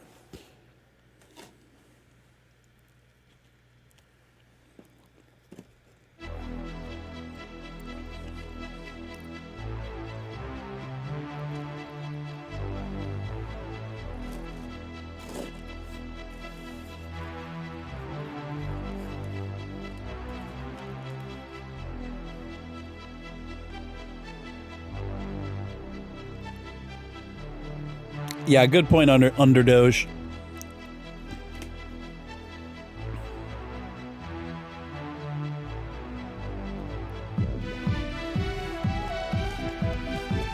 We shall see.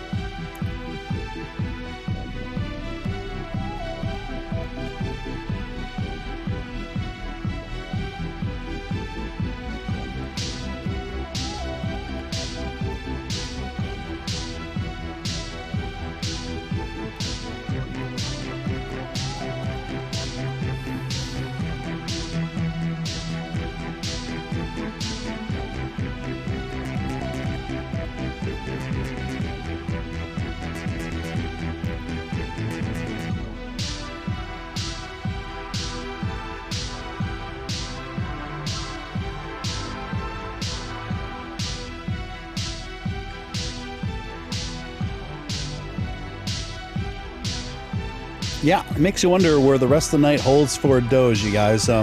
We could continue to see it climbing here. Right now we're at going on 5.3. And right when I got on, to give you guys an idea, right when I went on the air tonight, we were just right at about 5.1. Right at about 5.1. So definitely a nice trajectory going here. And let's see if we can just keep up this rally. Be nice to get to 5.5 and beyond.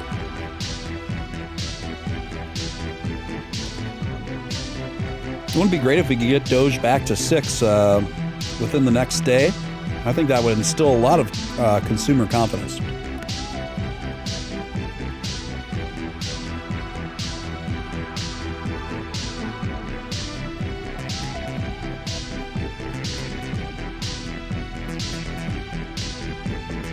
Yeah, the IRS isn't going to be too quick of a hurry to get back to when you need your money.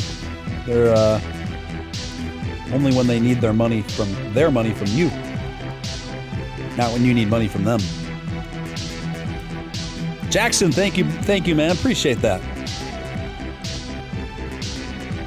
Right on, right on. Goose's stimmy is in the snail mail.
All right, all right. Captain says, if any business owed me money, they would have 2 weeks to get it to me by federal law.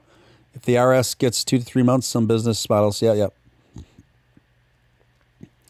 Sounds like you're getting the runaround, my man. Sounds like you're getting the runaround.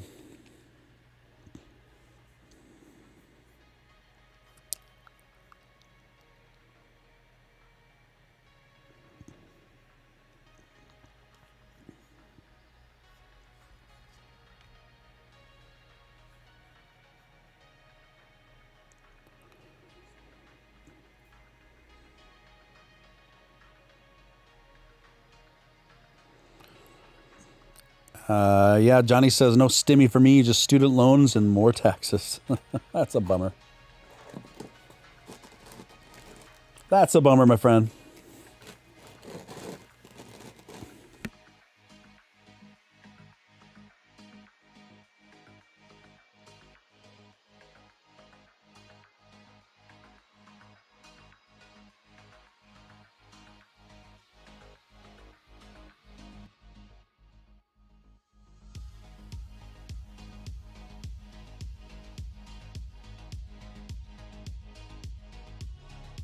You guys, Dogecoin is about to hit the 5.3. We're just about to hit the 5.3. We're right under it. Let's see if we can get over it. Looks like we're about to do it. Look at those green candles popping up there. Definitely got more buys than sells going on from what I can see right now. A little bit of resistance, but I think we'll be able to push through. And let's see. Hopefully we can get this. Hopefully we can get 5.5 cents within the next hour. That'd be amazing. But I don't see why. It's possible. It's possible.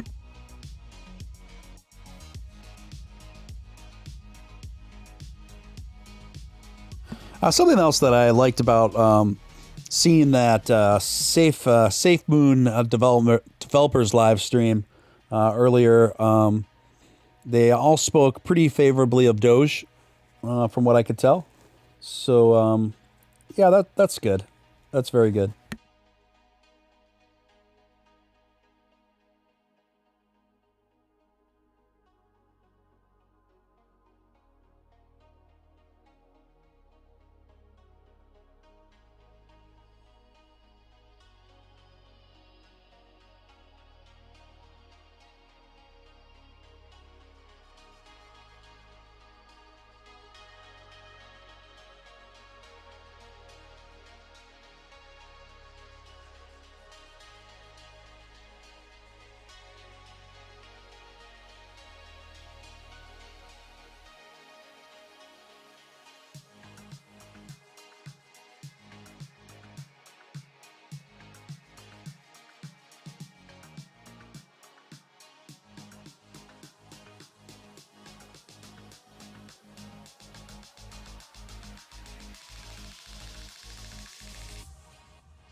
Johnny Bear says Safe Moon and Doge can really grow together based solely off their names.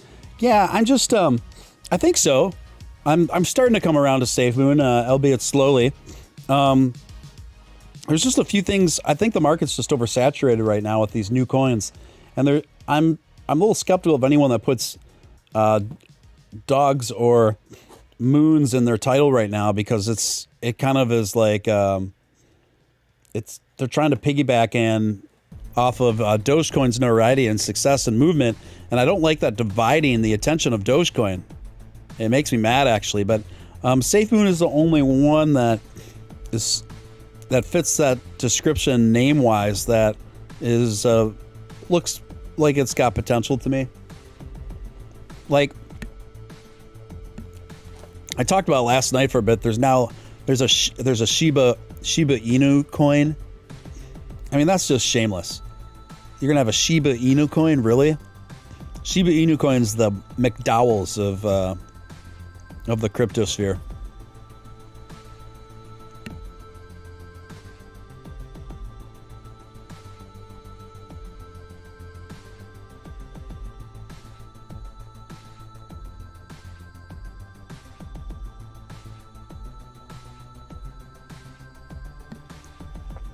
Yeah, under Doge, I'm not saying you're wrong. You must have missed it earlier in the show. I did some pretty extensive coverage on SafeMoon, and basically the jury's still out for me on it. But I could see it going either way.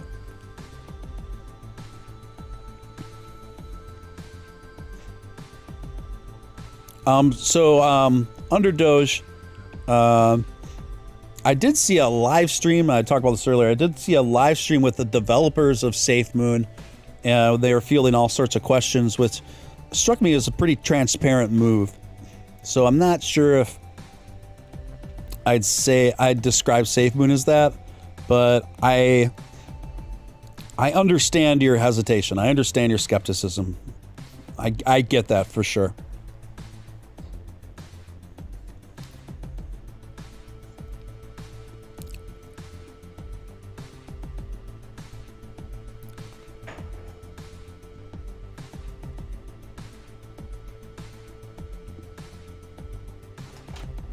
Someone in the chat says, I put $33 into SafeMoon, got like 74 million coins in a few days ago. That just seems weird. You only put $33 and you got 74 million coins. I've almost gained 1 million more coins from other people selling.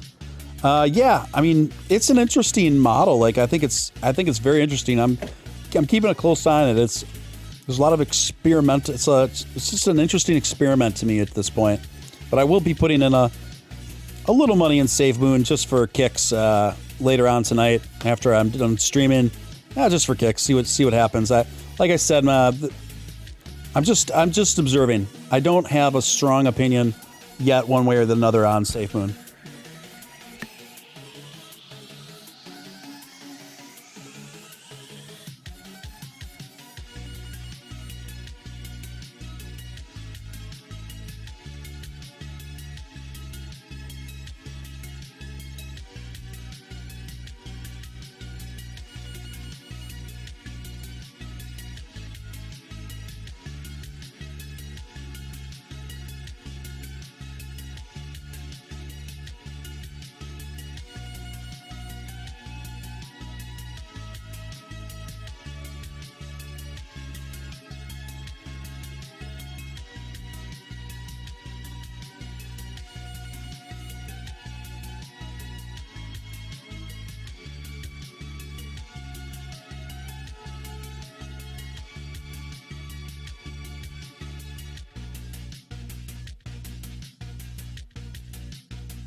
Yeah, I mean, I understand. I'm seeing both sides in the chat debate SafeMoon right now, and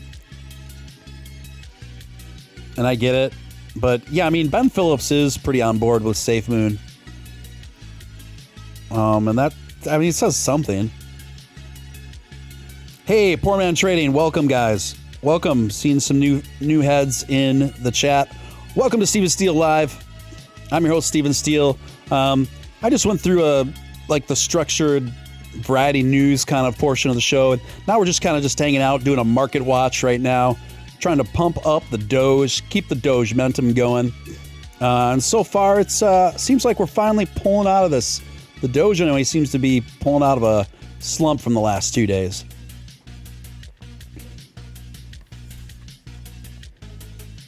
And like I say, sometimes, guys, it's okay to not know what your opinion is on something. That's kind of where I'm at with SafeMoon right now. I just don't know. My opinion isn't fully formed on it because I'm still assessing it.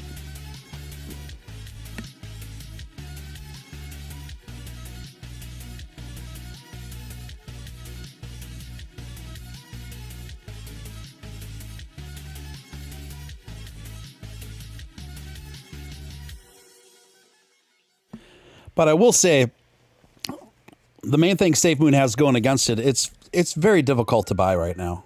It's like, I mean, RD, Mr. Crypto, he's a great guy. He's got a channel on Twitch. He's very bullish on SafeMoon, and he actually made two videos on how to buy SafeMoon, and his is a very clear explanation. But even at that, it's still like a lot of steps.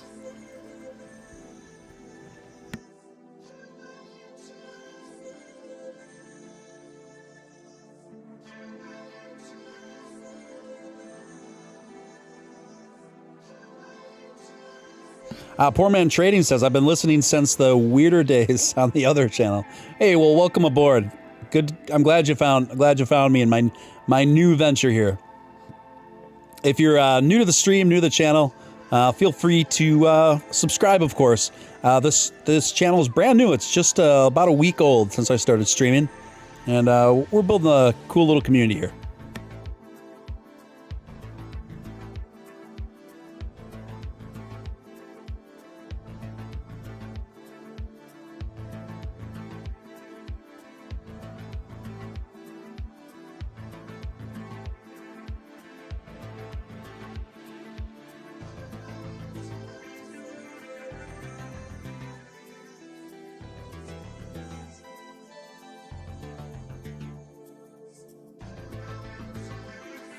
Hey guys, I know. Let's not let SafeMoon divide us. It's okay if we have different opinions on SafeMoon. It's okay. It's still very new coin, so people having different opinions on a coin this new is totally understandable. I think the more things shake out with SafeMoon one way or the other, it'll be a lot easier to reach a consensus about it.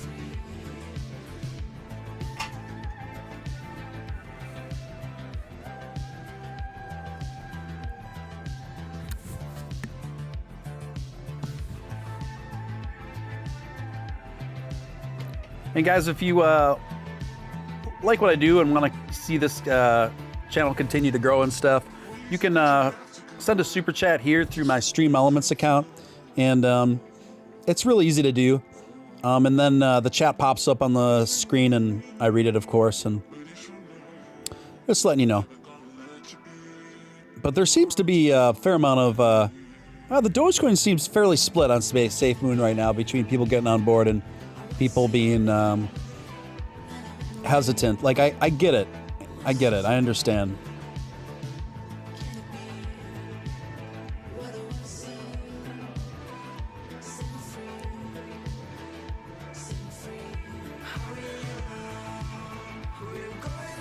Hey, be nice in the chat, guys, okay?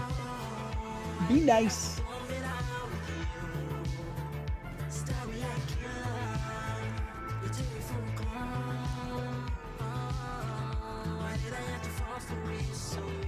How long is Chinese? I love to absorb blood and Doge.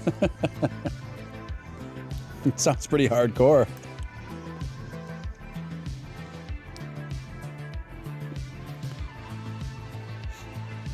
All right, we're just 6 subscribers away from the first 200 subscribers of this channel. Awesome.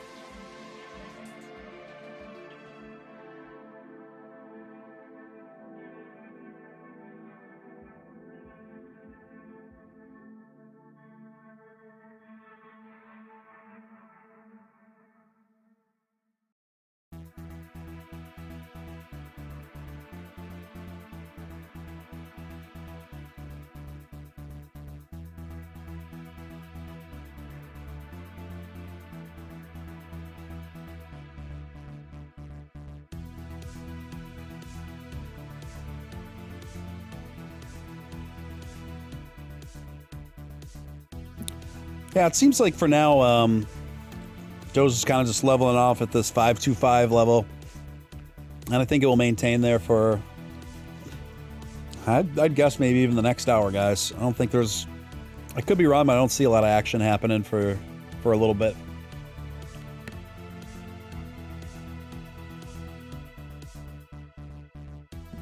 We're slowly pawing our way up there. No pun intended.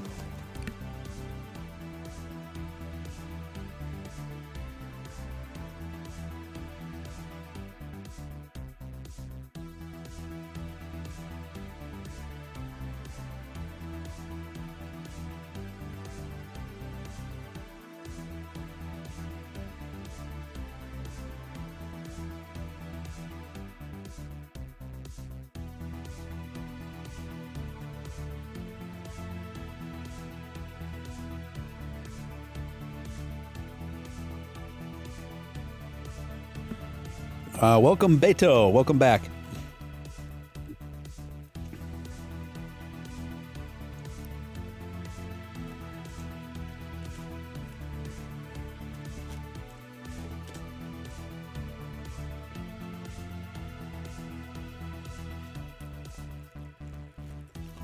Joe Blow says they cannot sell off now. It's closed. That's why it's going up.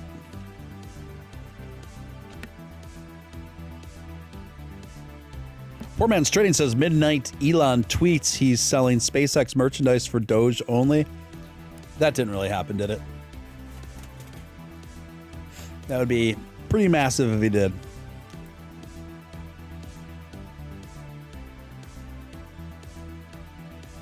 I don't think that happened. I think you're joking. Because Elon, it's not late enough for Elon to do his super late tweets yet. It's got to be later than this. Yeah, guys, we were right at about 12:30 where I am, about 10:30 at night if you're out on the West Coast, and 1:30 a.m. if you're out east. If you're overseas, I don't know what time it is for you.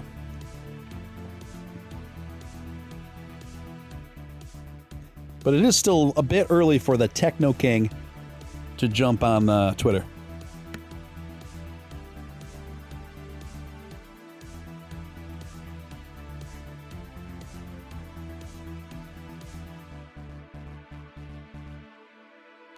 Yeah, Beto, I tend to agree with you there. Beto says Doge resistance is 5.3. If it breaks, we'll go to 5.8 by Saturday. I think that's a reasonable expectation.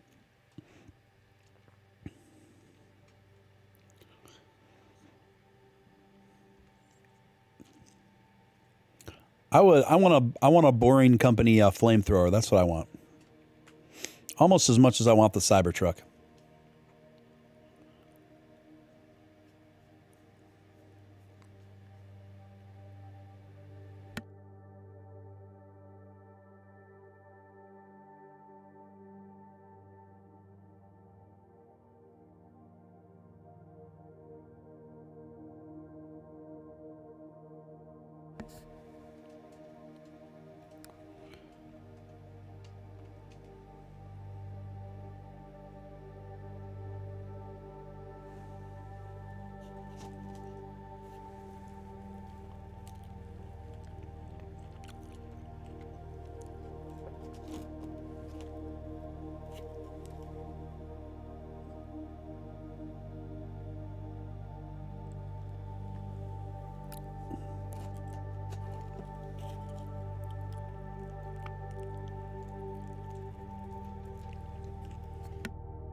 Yeah, if once we get to the moon, guys, with Doge, my vehicle choice will be the Cybertruck.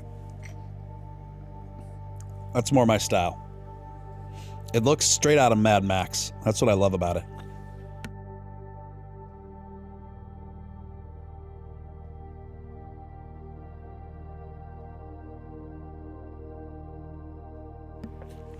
But as we learned with that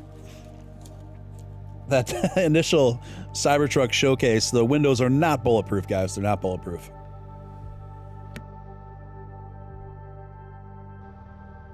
So just be careful driving around the Cybertruck into the apocalypse.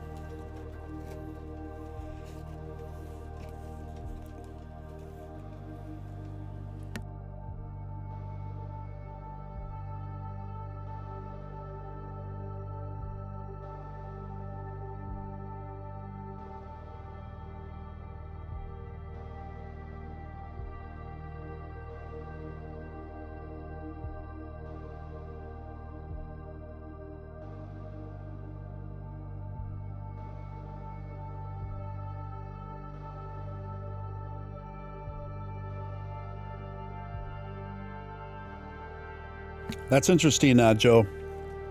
Is anyone else that has Robinhood, is anyone else getting that message that you're not able to execute crypto trades right now?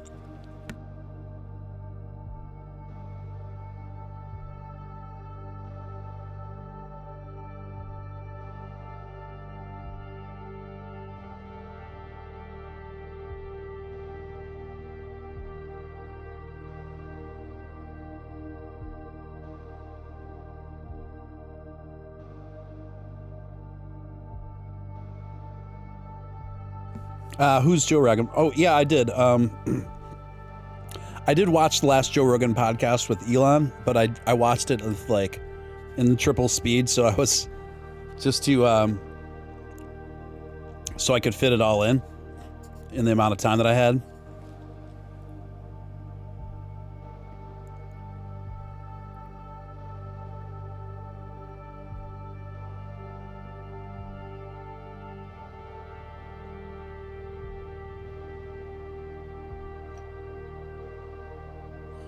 So I logged into my Robinhood, you guys, and right now I am getting a screen that says scheduled maintenance.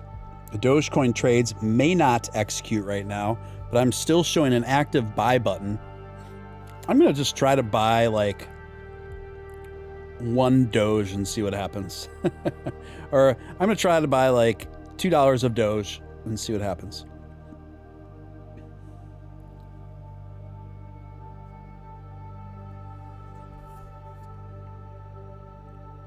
So I was able to purchase on Robinhood $2 in Doge just now, but I only purchased $2 worth. So maybe maybe it wouldn't have let the order go through had I bid a more significant amount. But it's just kind of confusing. Right now it says on the homepage of the Dogecoin in Robinhood app right now, it says scheduled maintenance. Dogecoin trades may not execute right now, which is interesting. They're always doing scheduled maintenance. I've never heard of an app do more scheduled maintenance than Robinhood does.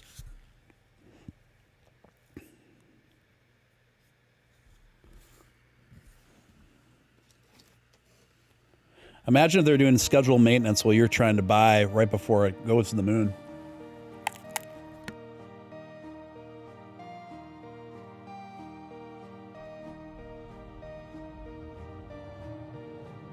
Yeah, correct, Celeste. Key operative word, may.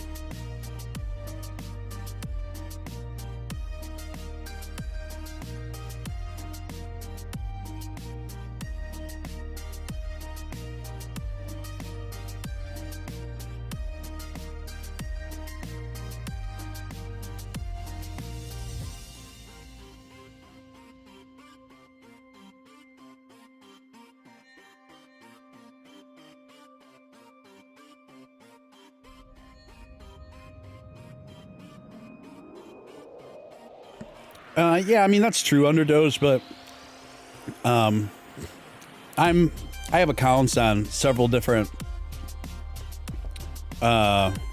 exchanges and brokerages for crypto, and Robinhood is the one that is down the most for maintenance by far.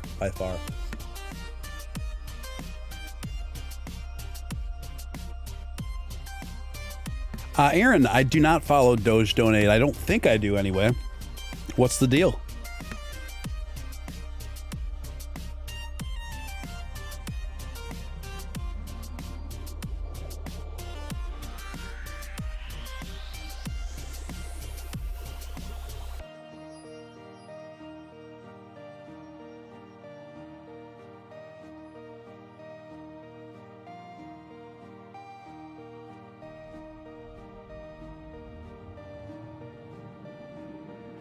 Yeah, Celeste, it could be a regional thing.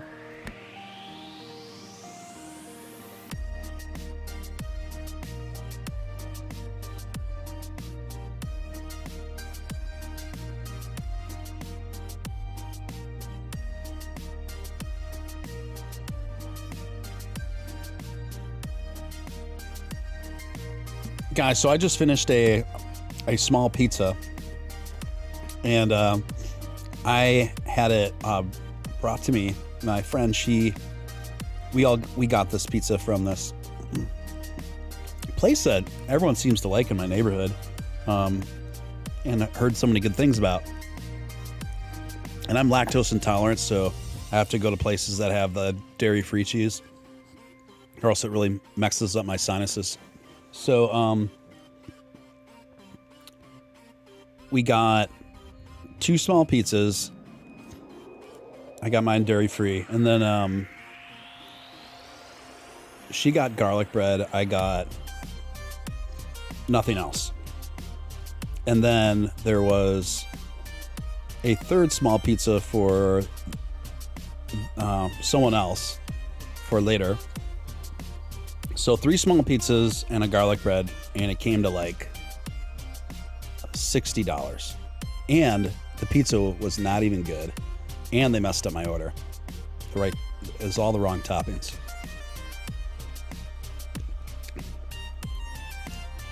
Not super into that. Not super into that. Will not return.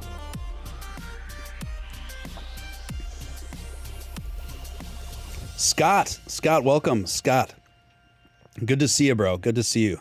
Glad you made your way into the stream. No, the pizza was awful. It was really, really unremarkable.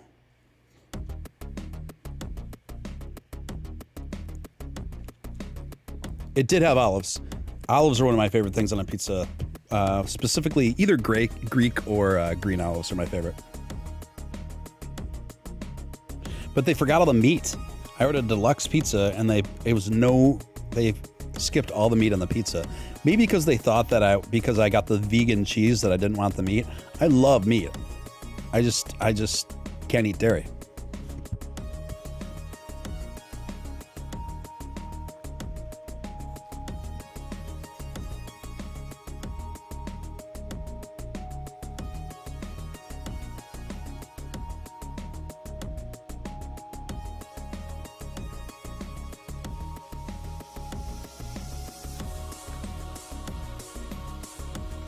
Yeah, Underdoge, we're just generally here. Most people here aren't big fans of Robinhood.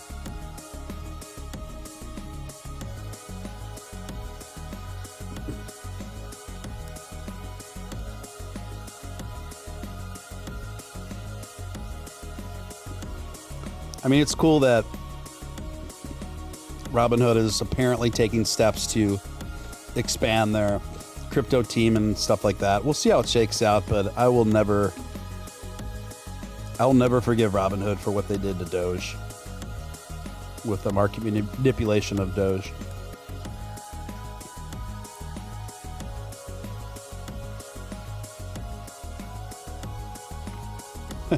Under Doge, is that a Vlad emoji that you made? Maybe it is Vlad. Maybe the Under Doge is Vlad.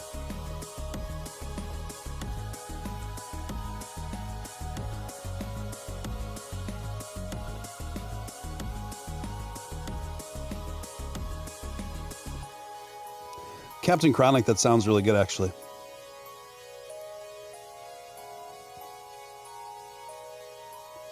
They're talking about the Pizza Hollow store from the crypto shop. Oh, that was a wild night. That was a funny night.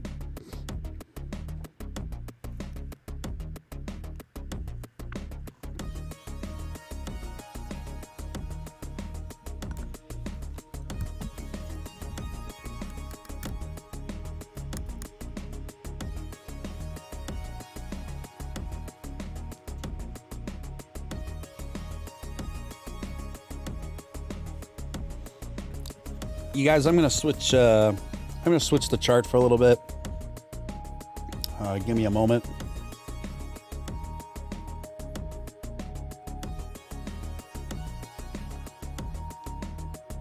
Let's see here.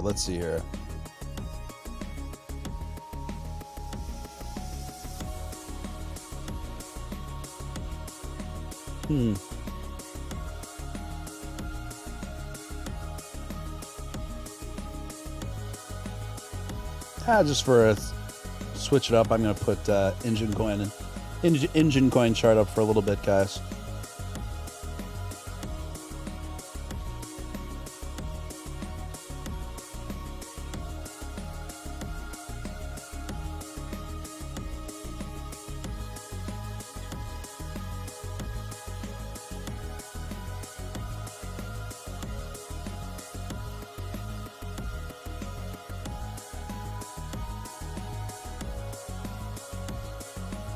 Yeah, that was funny but scary. I mean,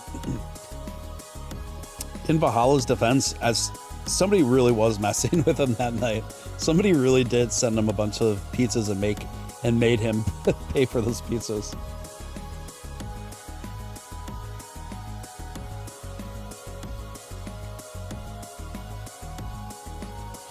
Beto says, let's pop the Safe Moon chart up. Yeah, you guys, so I'll pop the Safe, and you can buy some Safe Moon right now. You just need to follow these 100 easy steps. I'm just kidding. I will be making my first Safe Moon purchase just for fun. See what happens. I'll be doing that after I get off a stream. But I'm going to continue to research Safe Moon for sure.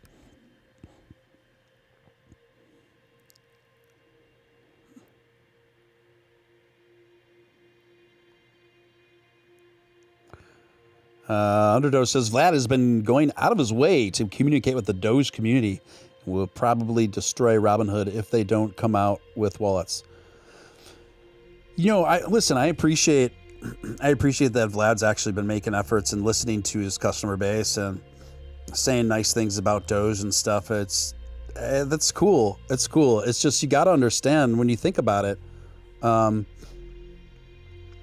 Me as an investor who bought my first sizable amount of Doge at right at about 2 cents, and I hold about a little over 130,000 Dogecoins. And then I watched. Then we watched it just rocket, and it showed no signs of slowing down, guys. And then out of nowhere, Robinhood manipulated the market. I went over this earlier. I mean, most Doge investors are new to cryptocurrency, and the most popular platform with people that are new to cryptocurrency is Robinhood. So therefore, most of the investors look at this, a donation from Emerald Evasion for $2.34. Who is trolling? Who is messing? I don't think that's Emerald Evasion. I don't think it's Emerald Evasion. But thank you for the dono. I appreciate the $2.34 from quote unquote Emerald Evasion. Thank you, Beto. Appreciate it, man.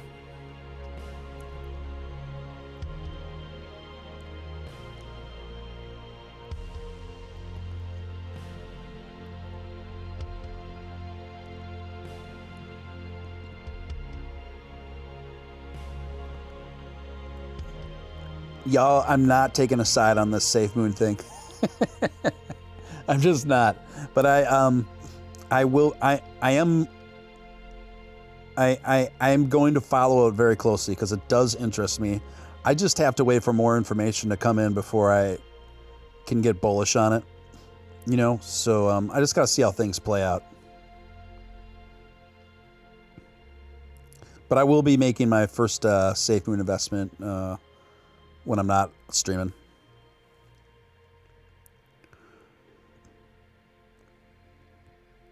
Emerald was a baller. Baller shot color.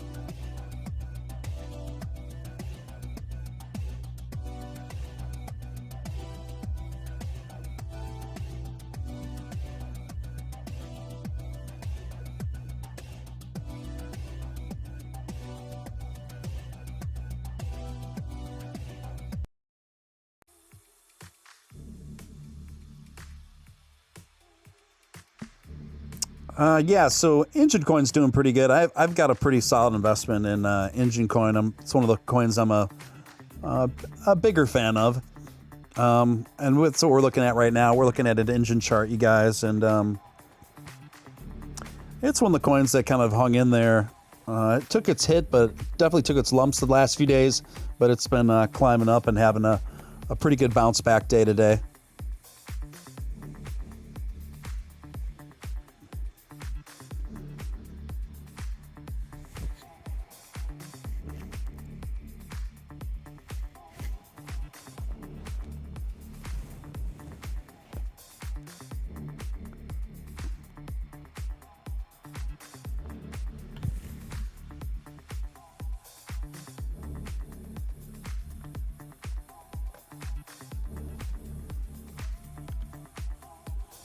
And I'm going to take a look at some markets right now, you guys, see where things are at.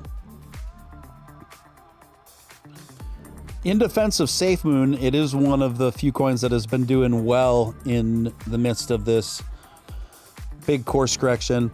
Also, another coin that's been doing well in the midst of this is Harmony One, but those are both very new coins, so it's really tough to see what a coin's really made of until more time just plays out.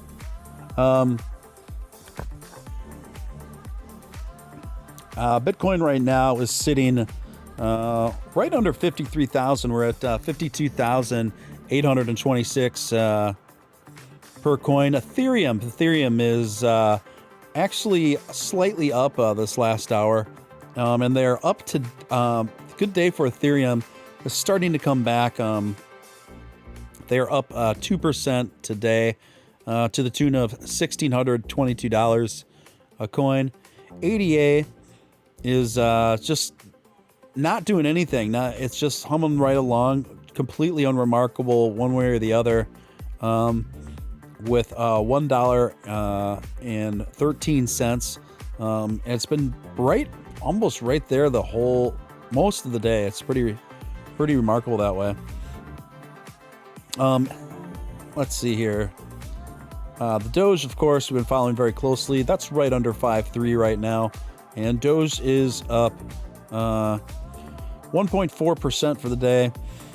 Engine Coin is what I have on the screen right now. Now, Engine Coin is starting to really come back.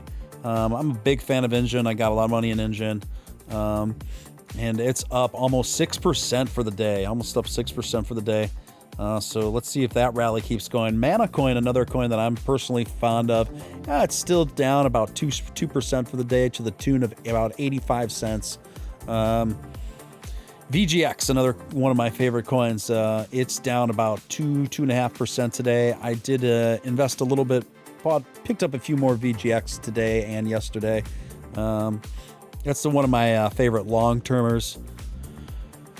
CKB Nervous Network. CKB Nervous Network is up 16% today. I got a little money in CKB. I'm a fan. If I had to do it again, I I would have thrown a little more money in there. But I'm generally a fan of CKB, and it's good to see that coin coming back really nicely, almost to the point as if before the hit never happened. OMG Network coin is up almost 4% today, and that's that's decent, but considering that it's still down almost 16% since this time last week, it's going to need to do better than that in order to make it back to the floor, same floor of where it was. Another one and there's coins that I'm just not invested in that I do like. I just can't stretch myself too thin, and that would be Link. Link right now is just kind of stabilizing, not really going up or down. It's been like that all day to the tune of about $25.75. I do think Link has a pretty promising future given the tech and the demand, the inevitable demand for the sort of tech that it offers. Algo right now, guys, is $1.70, up about 1% in the last hour, up about 3.5% for the day, and but still down about 15% since this time last week. So what we're starting to see overall, we're starting to see a slow trajectory out of this now, you guys. It seems that most coins have made some very small, modest gains today, but it's better than a continuous nosedive for sure. So that's a good sign. I imagine tomorrow will probably be just as rough as today. And then after that, I think we'll see some more significant stability and gains through the later part of the weekend and going into next week.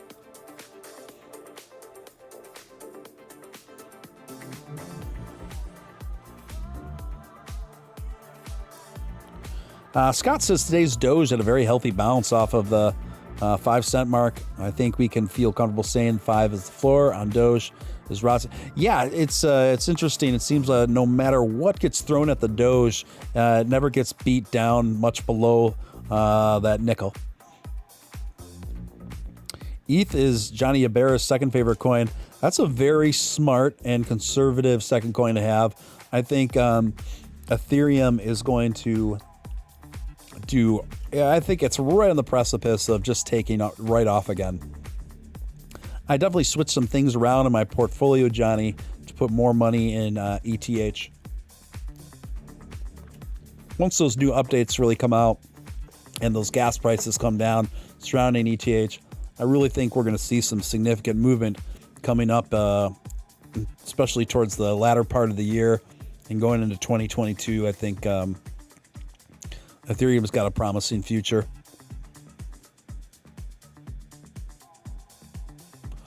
Yeah, and that's a really good point, Turbine. Turbine says you can spend nothing right now and get a lot of SafeMoon, so it's really not that risky at this point.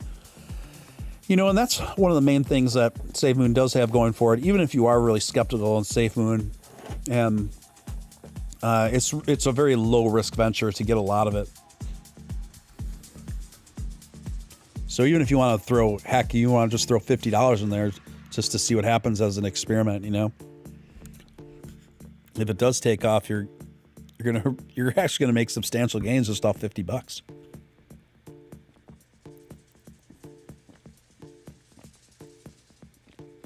Yeah, Joe said 4.9, about 4.9 was the bottom for Doge, bounced right up. Yeah, yep, that's right.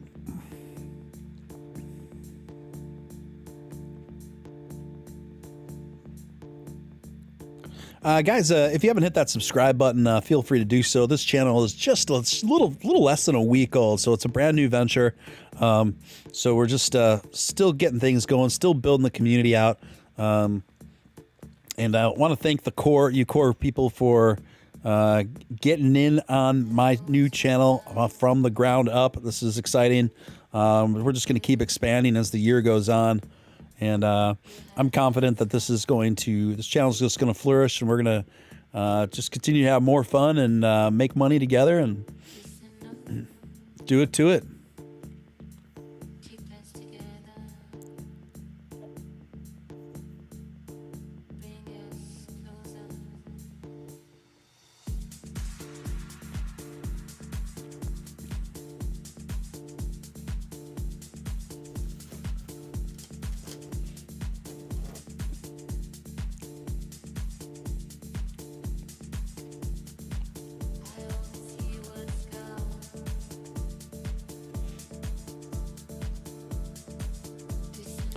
WGRT in Cincinnati.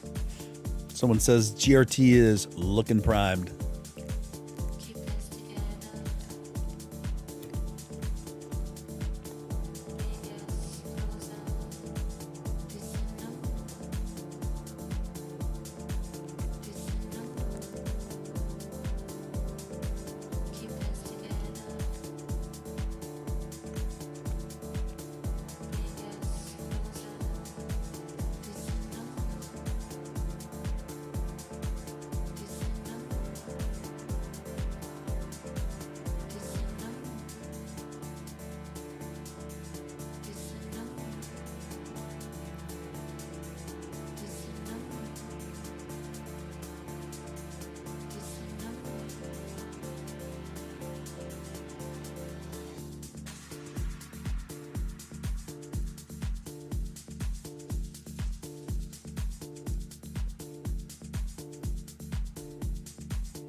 Ooh, Emerald, the quote-unquote Emerald Evasion just tipped another $1.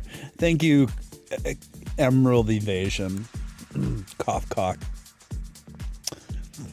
Oh, that's funny. Joe says very polite and organized for first week. Oh, thank you, Joe. Appreciate that, man. And I'm still getting things tightened up. It's gonna get better as things go on too.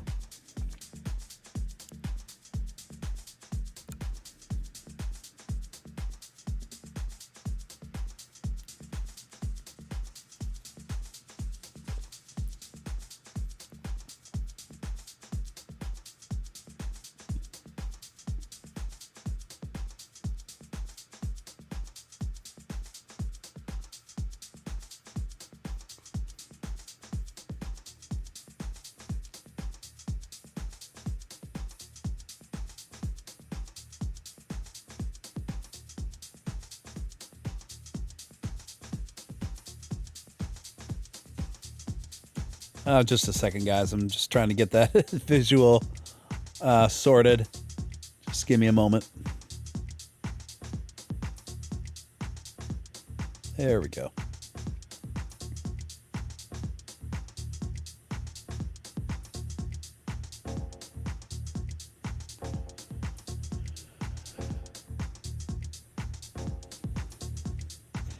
Oh, that's interesting. Ryan says we had one thumbs down and it went away. I guess we won them over, Ryan. We won them over. They turned their upside down thumbs down. They turned their thumbs down upside down, put it that way. I think that was what I was trying to say.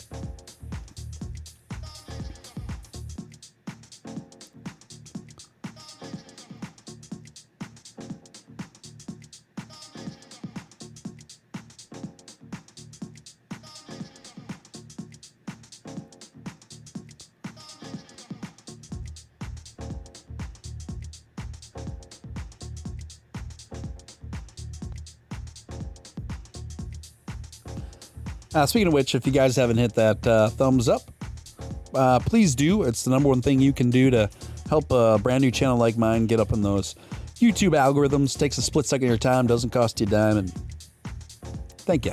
Thank you very much.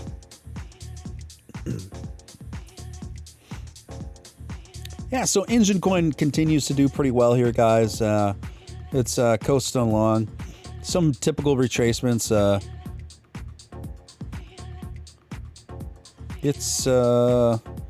I think Engine looks really good for the long term, and I think I am predicting now that I think Engine will get to $5 by the end of the year.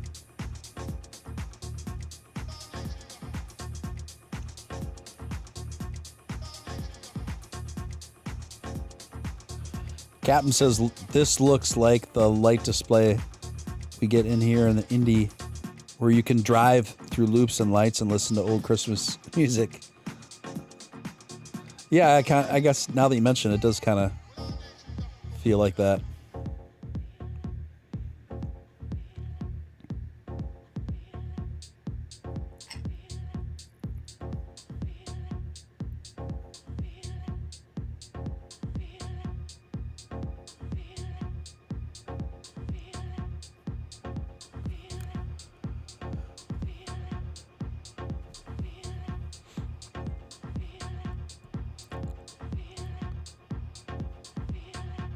Oh, yeah.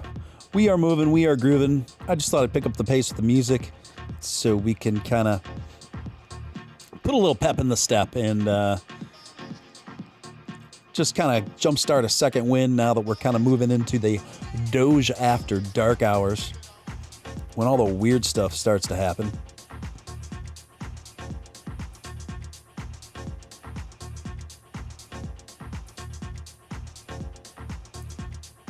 Holy cow, a giant super chat from my man Jason Huffman, one of the mods. Here's to another great show. Cheers. Jason, so much. Thank you so much, Jason. You've been such a tremendous supporter of my efforts ever since the very beginning when I went solo. So thank you so much, man. You are a hero to the room and the community. Thank you, Jason. Thank you, bro.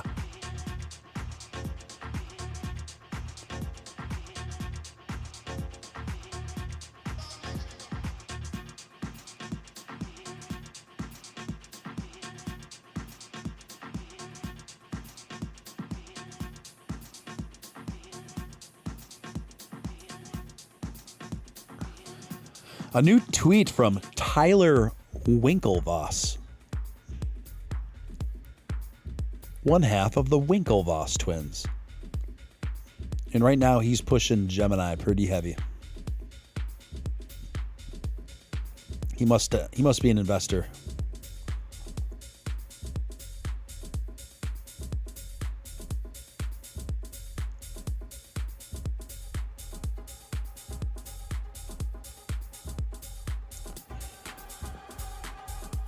It's kind of funny when they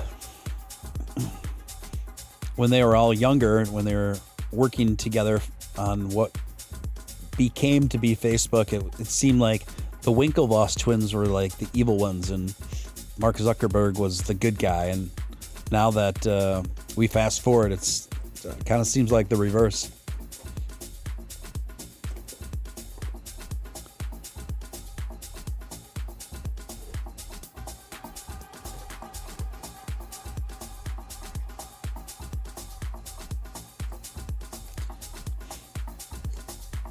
Yeah, I think Crypto Batman is down for the weekend. So I don't think he'll be streaming this weekend. So I think I'm gonna try to stream most of the weekend to kind of fill the void there.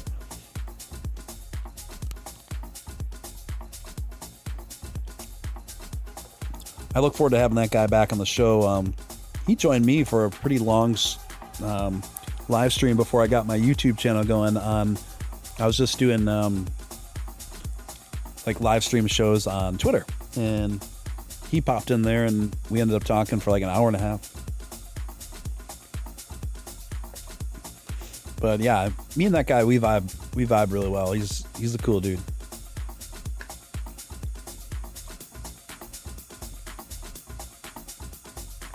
Joe says Robinhood is open again. That means I guess the scheduled maintenance warnings are down and they've resumed business as usual. Scott says, I like how the stream is elongated. I see what you did there, my friend.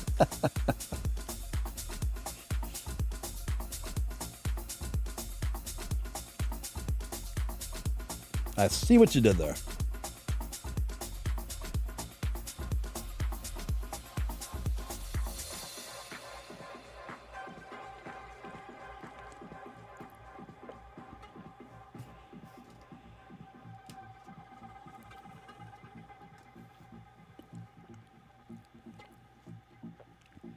Yep, Emerald Evasion and Jason Huffman, they're the dream team. The dream team, guys.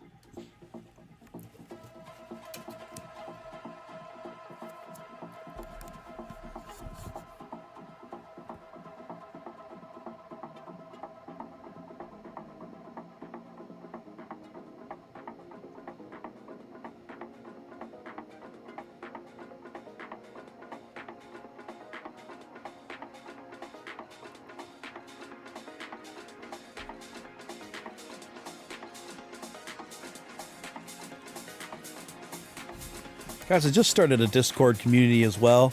If you'd like to join the Steven Steele live server there, love to have you. So I'm going to put that in the chat for you guys too, okay?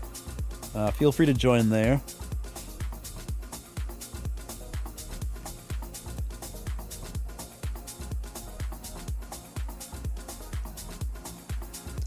That's pretty good APR on Gemini. Joe, I'm very bullish on Voyager. Voyager also has incredibly good interest rates on a lot of coins. And I think they're offering interest rates on like 35 different coins right now, anywhere from like 2% to 9%.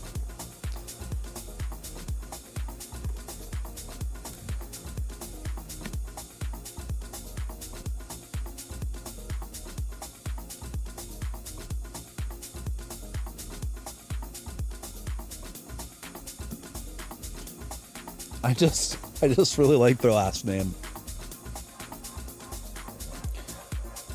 Imagine working for that guy. Yes, Mr. Winklevoss. No, Mr. Winklevoss. Okay, Mr. Winklevoss.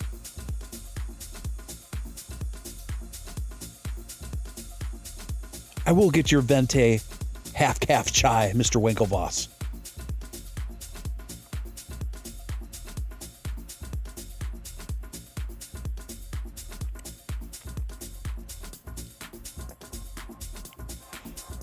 You like how fat my Discord chat was posted?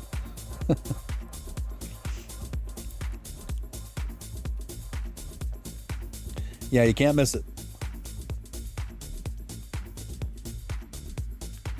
Oh, fast. That makes that makes more sense, Ryan.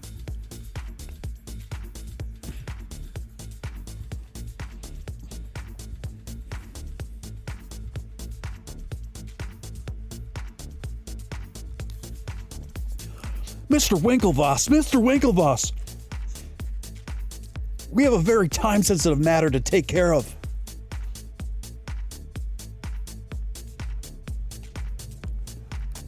You can't go out there looking like that, Mr. Winklevoss. Here, let me straighten your tie and put some mousse in your hair.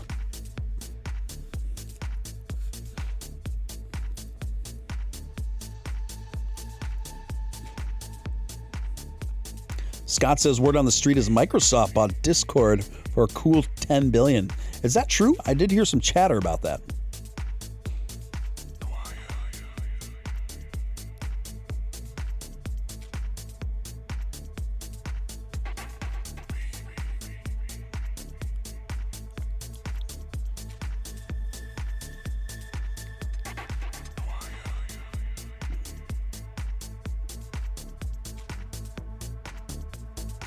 Mr. Winklevoss, please!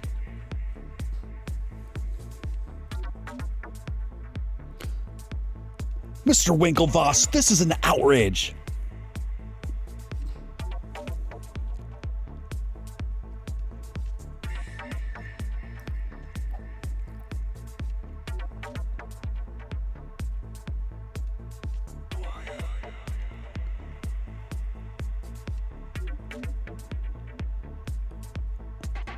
Discord hasn't responded. So, Turbine, are you saying that the Discord doesn't work?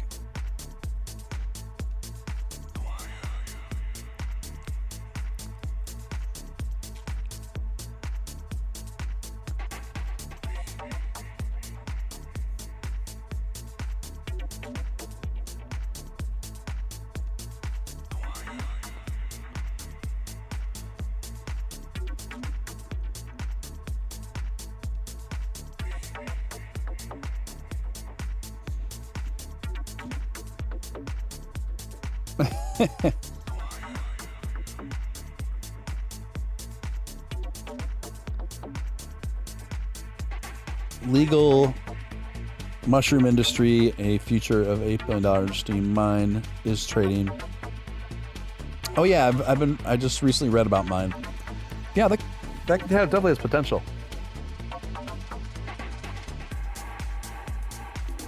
Okay, I got what you're saying now, Turbine.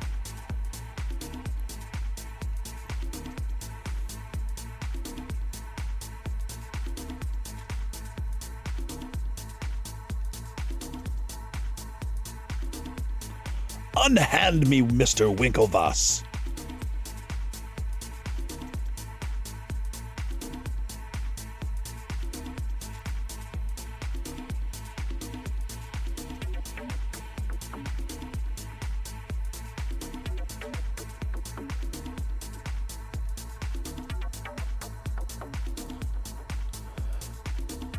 Well, those are a lot of shares, Joe. A lot of shares.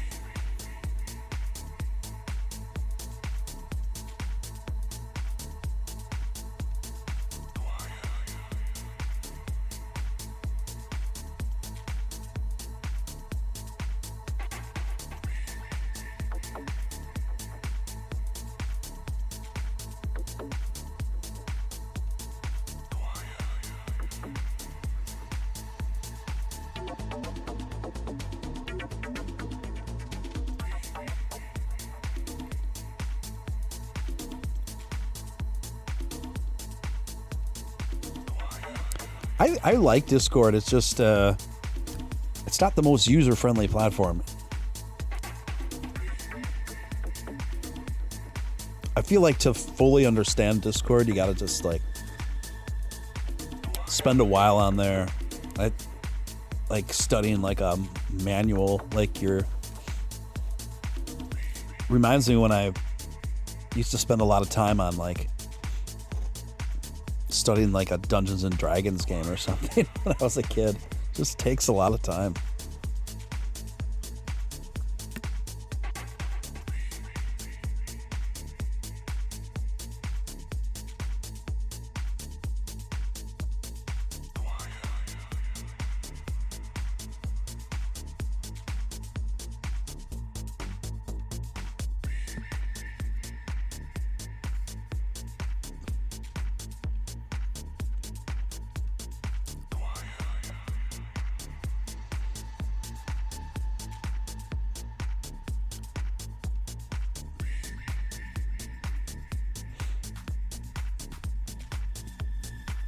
But not as much time as it takes to be a Winklevoss.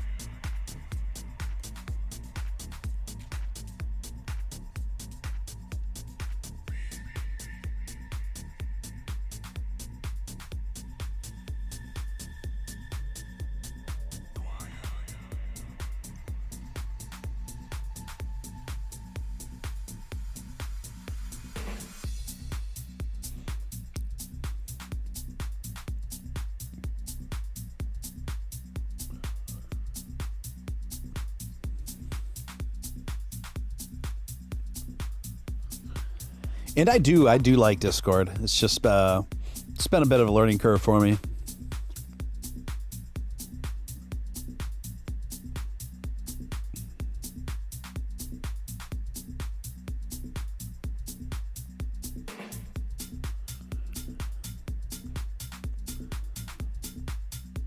All right, ladies and gentlemen, it's been about an hour, so you know what time it is. I think you're starting to learn what time it is. It's time for the 5-minute danceteria. Take our mind off these charts. Take our mind off all this market jargon. And keep everyone awake. Here we go. We're going to bring up a different dancer this time. How about that? We're going to bring up dancer number 1.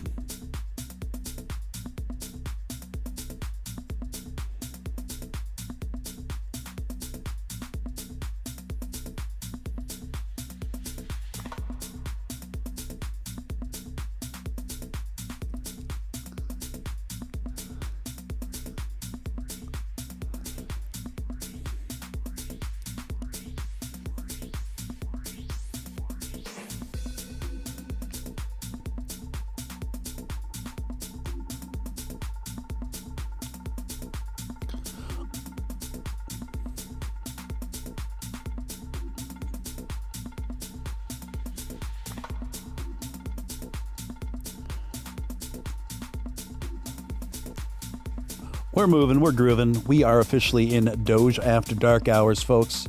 We're officially at Doge After Dark hours. It's about 1:20 a.m. in the morning where I am. You're going to be at about 11:21 a.m. on the West Coast and 2:20 a.m. on the East. No sign of Elon tweets yet, but that could change. That could change.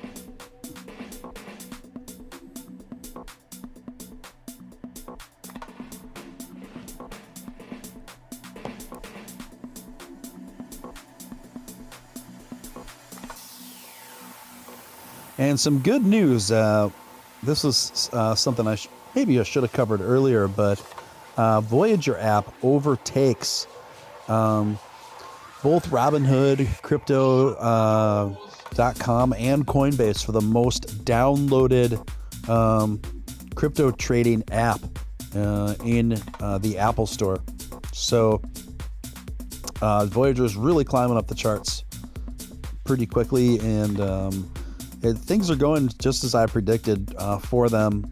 And I think Voyager is going to continue to just be take over a pretty good share of the American market, and they are moving into Canada and Europe by the end of 2021, and then expanding through most of Asia shortly thereafter. So big things on the horizon for Voyager, and I think consequentially big things on the rise for VGX.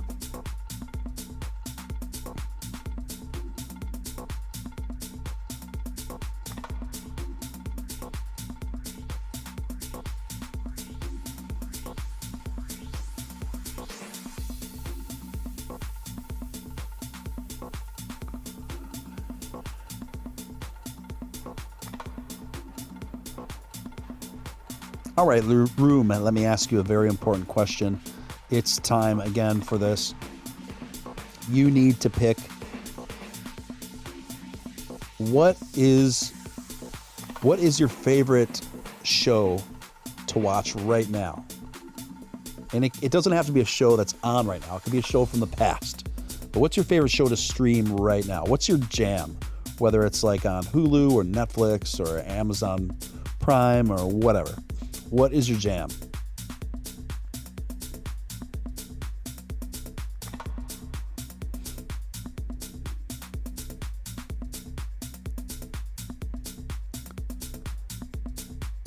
Patience is a virtue, Turbine. I need you to hang in there with the VGX, bro. Trust me, I've gone over these numbers, and the people and the few people whose opinion I've respected the most over the years and have been correct the most often are predicting VGX to go anywhere between $35 and $50 within 12 months from now.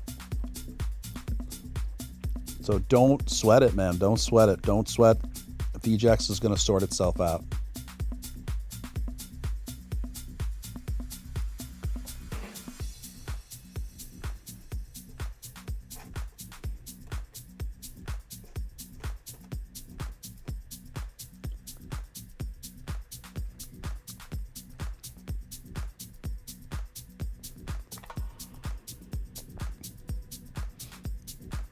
I guess the last show that I kind of binge watched was and still haven't gotten to the end yet, is The Man in the High Castle.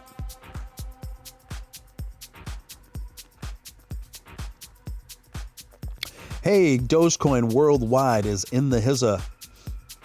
Glad you got here. Better late than never, my man. Dogecoin Worldwide. Dogecoin Worldwide is the guy that got into it with that girl that I talked about at the top of the show.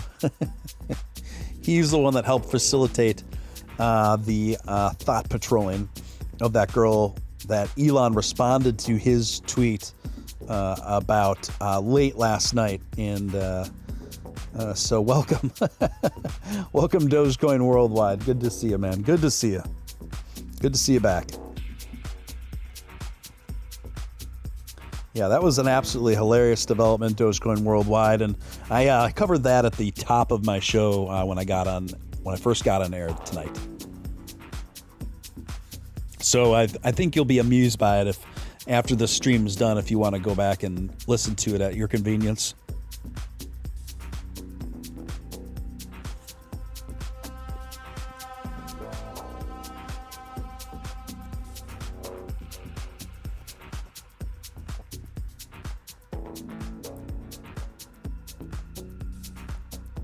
What you thinking about, Jason?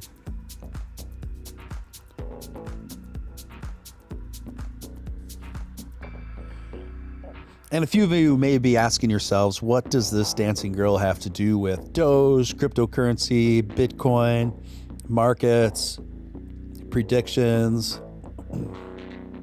trajectories, nothing. It has zero to do with those things. I guess that's kind of the idea.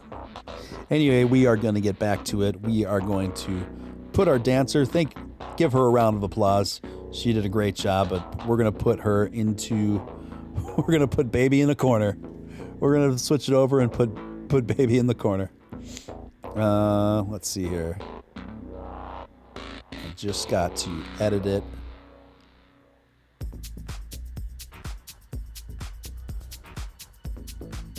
Just hang on here a second, guys.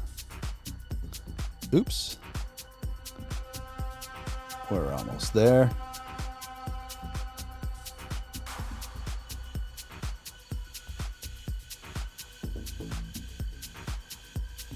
There we go.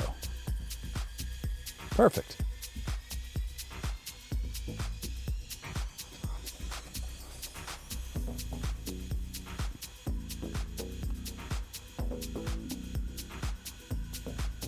Yeah, Jason, I hear you. I really don't watch a whole lot of TV anymore myself. There's just not a lot that I like. And that's in part why I was asking to see if maybe there's something that y'all are watching that I haven't heard of yet that's actually decent. But I'm kind of over it. There's not many movies I like anymore. There's not many TV shows I like anymore. I usually watch older stuff. Yeah, I definitely hear you there, Jason.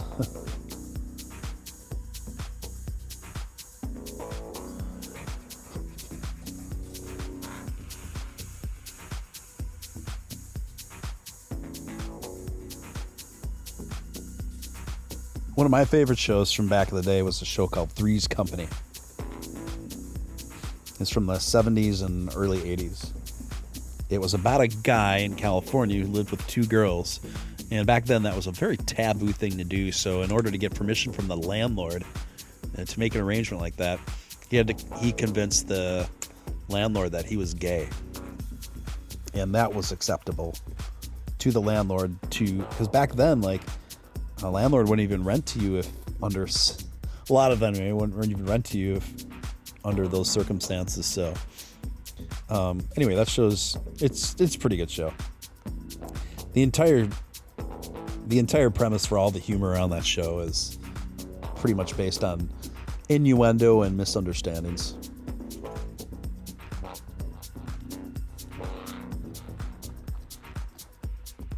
Captain Chronic Vikings is pretty gnarly. I do like Vikings.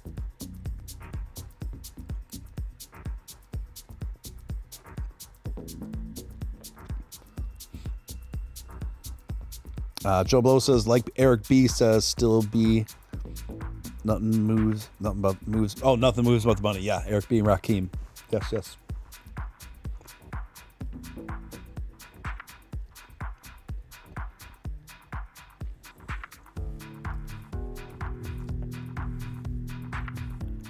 Yeah, guys, we are just kind of at a standstill with a lot of stuff in the crypto market right now.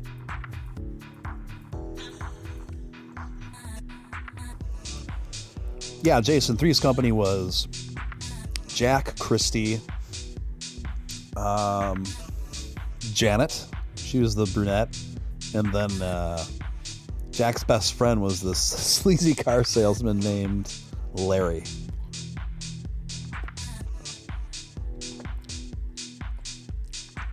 And the landlord was played by Don Knotts, who always wore leisure suits and ascots.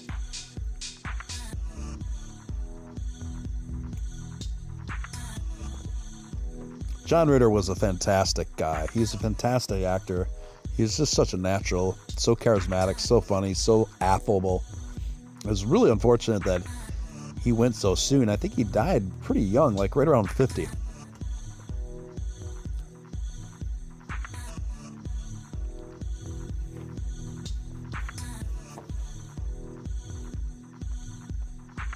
And Larry would always come over trying to tempt Jack to come over. Like, he'd be like, Jack, baby, I got Trixie and Honey upstairs in my hot tub. You should come hang out with us. And then Jack would always be like, oh, geez, I can't, Lair. I promised the girls I'd make them gourmet dinner. That was like every other episode. Oh yeah, Suzanne Summers, she was quite a looker. Still is.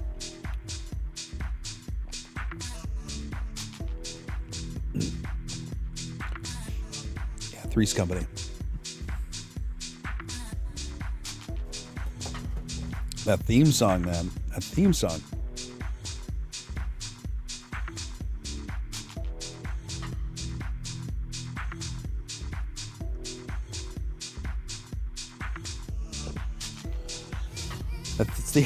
That theme song's pretty memorable.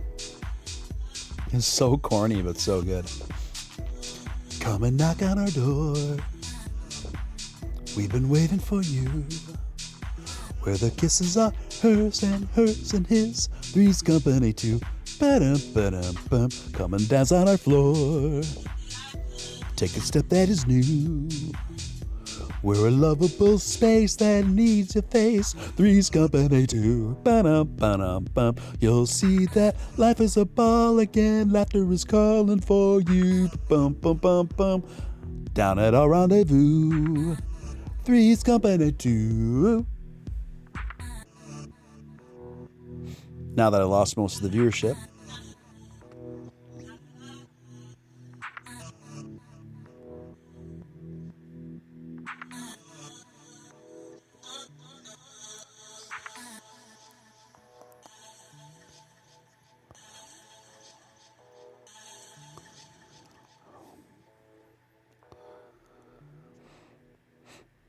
Life is a ball again. Laughter is calling for you. Joe says Ralph Furley is the landlord and manager. Stanley Roper. Yeah, the seasons kind of alternated, right? Like Ralph. Yeah, Mr. Furley was the landlord for some of the seasons, and then Stanley Roper was the landlord for some of the other seasons.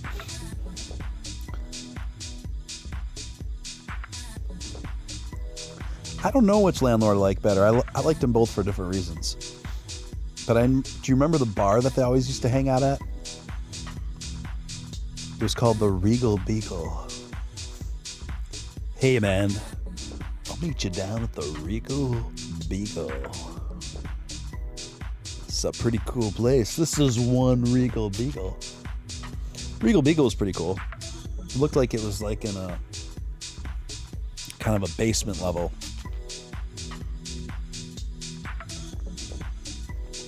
Regal Beagle is pretty happening place to meet the chicks.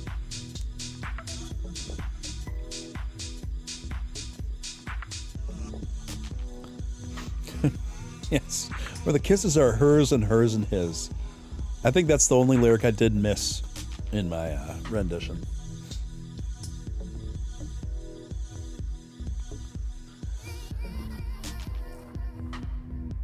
Yeah, so true, Scott.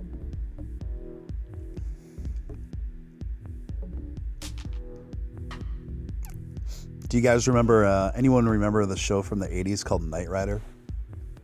That was where David Hasselhoff first got his name and fame. And yeah, Knight Rider. He was like a independent crime fighter in a leather jacket and like a perm and a lot of chest hair. And he had this slick sports car that kind of looked like a knockoff Corvette. It had this like laser eye light stream that like went back and forth on the front of the car. And then he would talk to the car through a watch on his wrist. And the car's name was Kit. And he'd give Kit commands. He'd be like, Kit, buddy, I need you around back. And then the car would like peel around and pick him up behind a building or some stuff like that. And then the car would talk to him. And the car's voice like had a full-on personality and everything, and it had a very it was a very like a very proper, I can't remember if it had an English Kit had an English accent or not. Remember, it was like, Michael, I think my transistors are overheating. Kit, buddy, just hang in there a little while longer. We got to push it into overdrive. Michael, I'm concerned. Michael.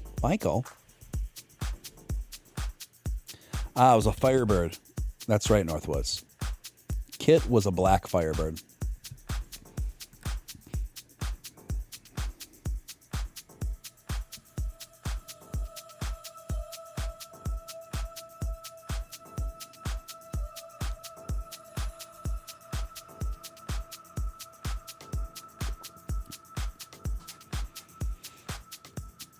You know, I gotta actually have a lot of respect for David Hasselhoff, because he's just such a bold, cheesy mess. But he just puts it out there, man. I mean, he finds his audience, right? He went from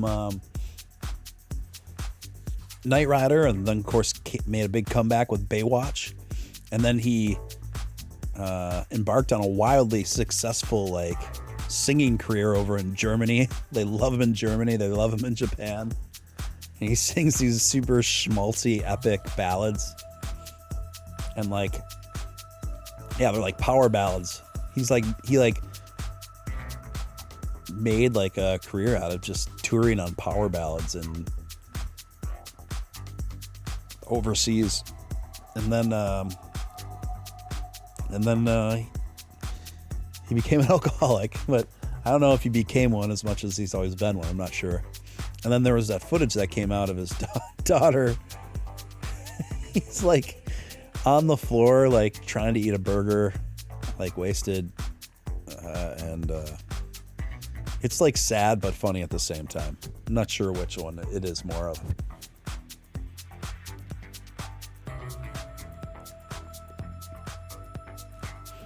The theme song for Knight Rider was awesome.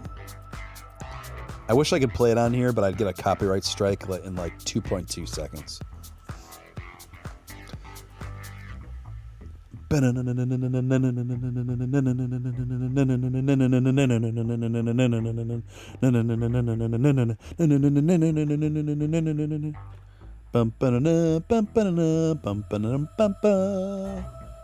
So good.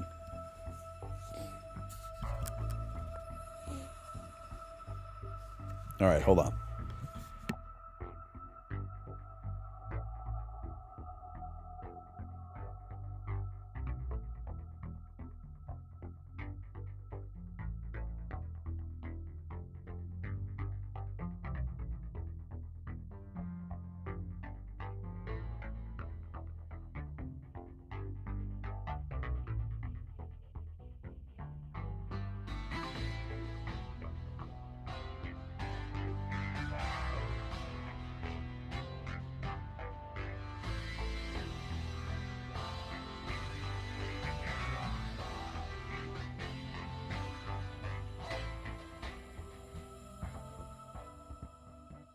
You can't hassle the Hoff, guys. You can't hassle the Hoff.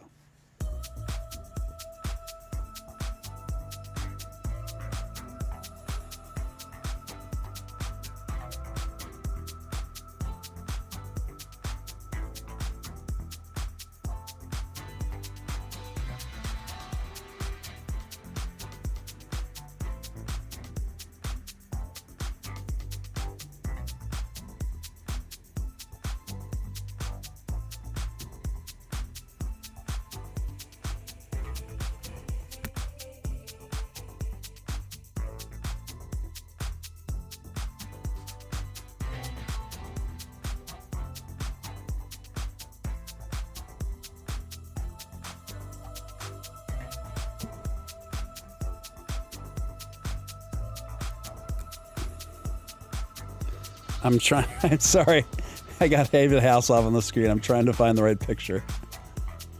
Just hang in there. There's our man. There's our man.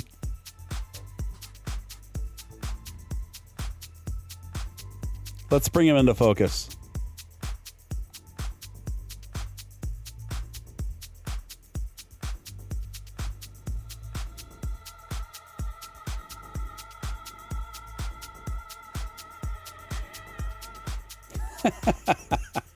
Just a second.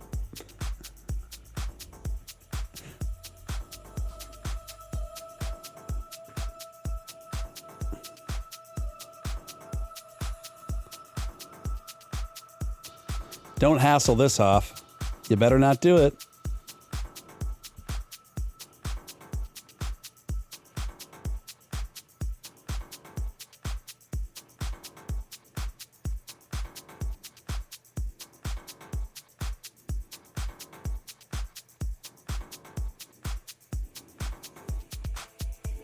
My screen's all messed up for the... we do it for the Hoff, though, guys. We do it for the Hoff.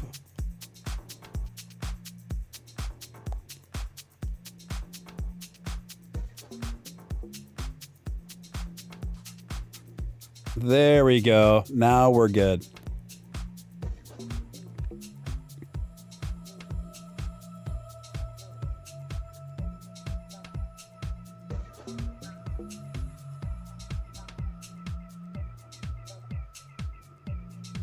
What do you think, gang?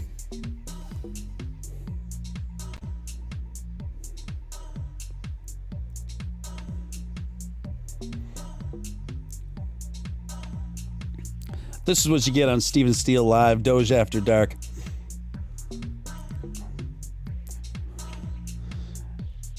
We're just got a majestic sight of the Hoff. The Hoff with shirts off, man. He's not messing around. I wonder what people think that... I already see a couple of people left the room. I wonder what people think that I've never seen the stream before. And there's like a dancing chick in the far left corner. And just like a shirtless, hairy-chested David Hasselhoff front and center.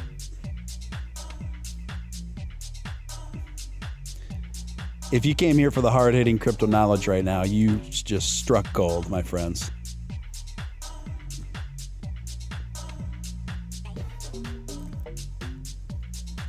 Shirts off for the Hoff.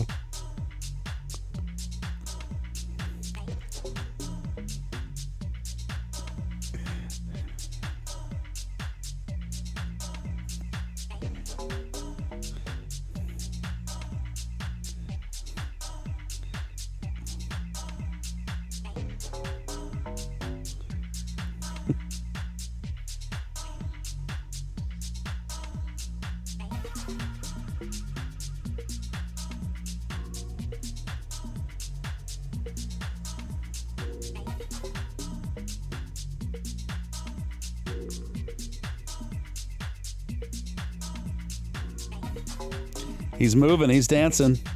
He's on the prowl. He's sneaking up on you. Watch. Ooh, hey there. Hey there. Not you. Hey there.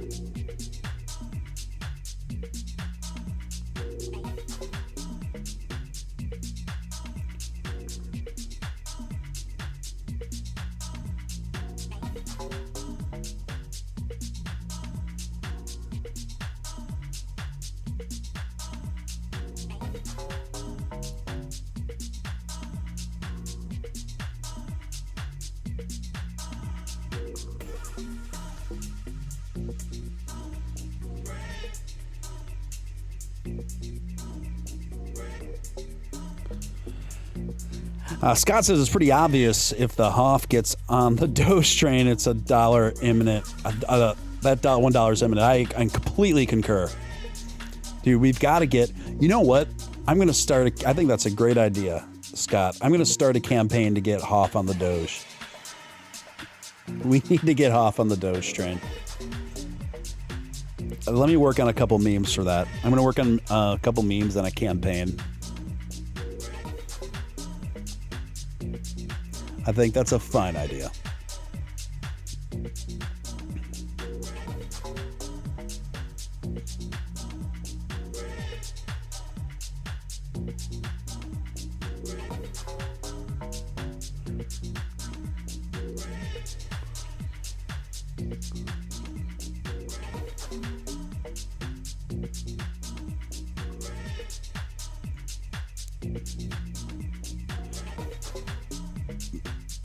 Doge off to $1.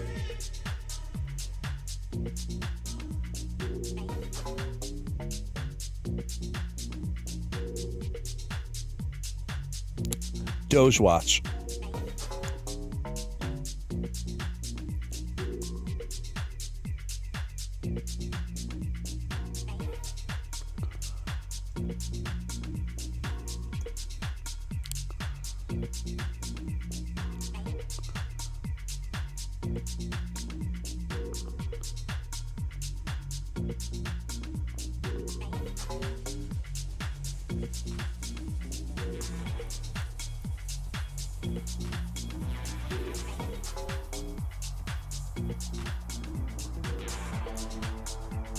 Yeah, Scott will get full credit.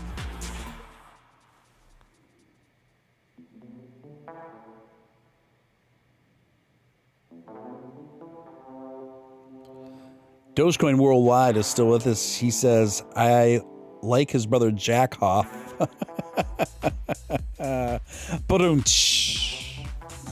You know what's funny? I totally fell for that until it came out of my mouth. You totally Bart Simpson to me.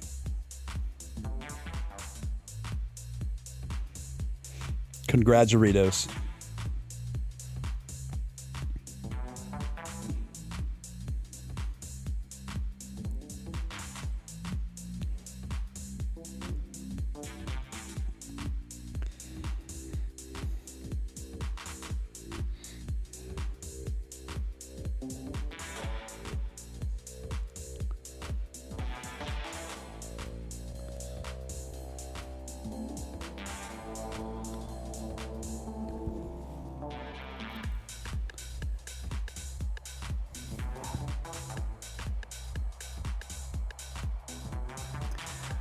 Guys, if you appreciate my efforts, whether it's hard-hitting analysis, covering the crypto news, etc., or David Hasselhoff on your screen and singing theme songs of sitcoms that have long since passed, you can throw a few bucks my way if you feel so inclined through my Stream Elements.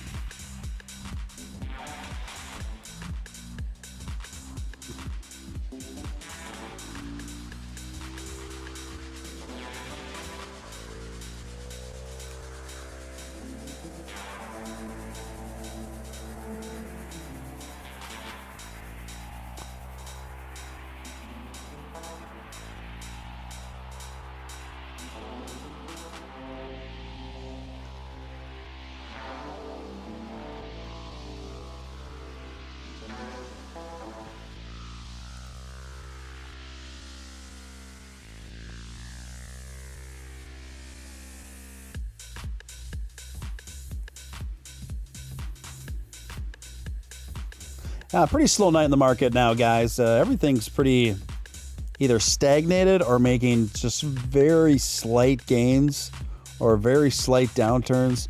Nothing terribly dynamic is happening one way or the other. I don't really anticipate that changing until well into tomorrow, the next day. So it is what it is. Sometimes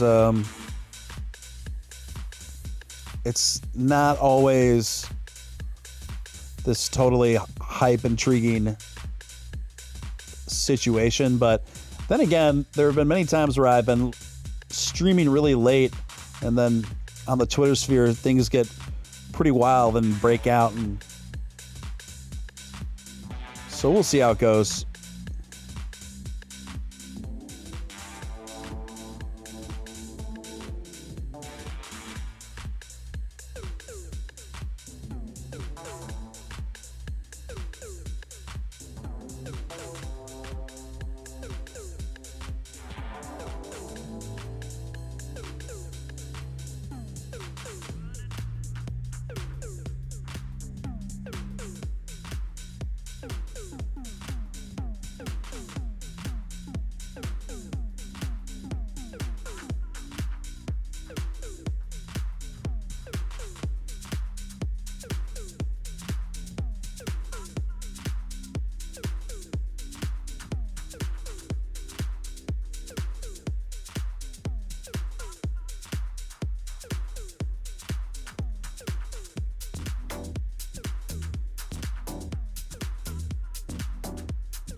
Well, this music's certainly keeping me grooving, keeping me going, keeping me moving.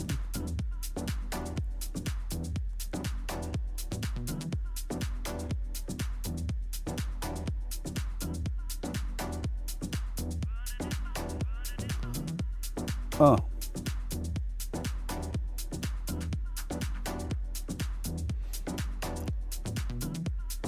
Oh, thank you, Jason. Right on, right on. Unicornucopia, any Harry Potter fans in here? I am neither a Harry Potter nor a non-Harry Potter fan. I'm a moderate Harry Potter fan. I like the general aesthetic of the movies, and they made a number of them, so they're one of those movies I just enjoy having on in the background because I just like the general tone and aesthetic of them. But I wouldn't describe myself as a super fan. But I do really do like that author. I think she's very talented and has a lot of pretty good thinker.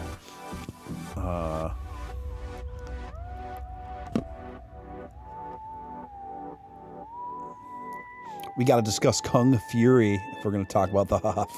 Kung Fury was awesome. Did they ever make a sequel to Kung Fury? I really did enjoy that. Thoughts on Harmony 1? Harmony 1, I would say I'm like super bullish on Harmony Coin. Time will tell. Time will tell with Harmony. I'm still judging it, to be honest. I know that there was a little bit of a dust up with one of the primary developers of Ethereum, saying that Harmony 1 stole some of the software mechanisms from Ethereum, and it ticked them off. And so there's a little dust up about that. That's since been rectified, but I know Harmony 1 has been doing really well through all this downturn in the crypto market. They've been one of the few coins that have been consistently gaining in market value through this, but which is great. But it's also such a new coin that it's still too early to see if it's a real long-termer. I mean, on the whole, though, crypto is such a new phenomenon that it's really difficult to gauge any of the long-termers right now. You can make educated guesses through a number of means. For me, I would say it's for sure the most likely great long-term investments are Doge, Bitcoin, Ethereum, VGX, maybe Engine. So that's not to say that there aren't others. It's just that's just my feedback on it.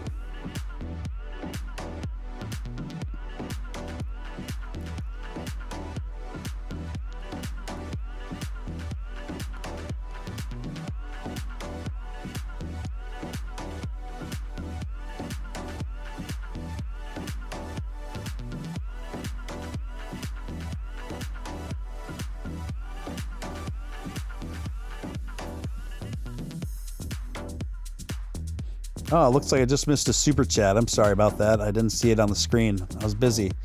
Oh, it's not a super chat. It's just a notification of a new subscriber. I just heard the little ding go off. So, yeah, thank you, Mohammed, for subscribing.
Alrighty here. Now we're right about 2 in the morning where I am, guys. If you're out east, you are at 3 in the morning. If you are out on the West Coast, you're just right at that midnight hour. This is your host, Stephen Steele, on Stephen Steele Live, Doge After Dark. Usually the way this, for those of you who are new here, usually the way the show is structured, the streams are structured, is the first hour of the show is kind of the hard-hitting crypto news, and I go down the news cycle, not exclusively to crypto, but pretty crypto-centric coverage of the news, with some fun news and serious crypto news, stuff like that. And then after that, depending on how the room and the vibe's going, sometimes we'll just open it up to a market watch and just hang out and just relax and groove and talk shop, check the charts, and just roll where the night takes us. So yeah, and if you haven't subscribed, this is a brand new channel. We are at just a little shy of a week since I started streaming here, so I got a lot of awesome stuff planned for the future of this channel, and just really look forward to continue to growing it and growing the community here. So yeah, feel free to subscribe and come on back.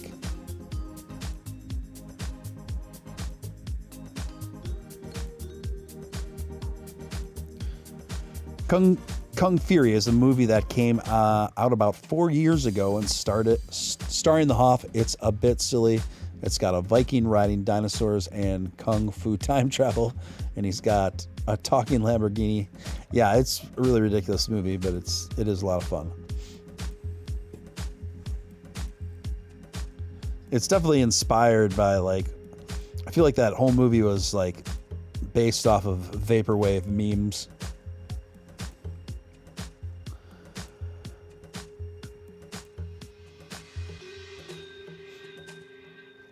Oh yeah, I guess Joe says folks in Kentucky, Tennessee, Alabama, and Georgia are all getting slammed.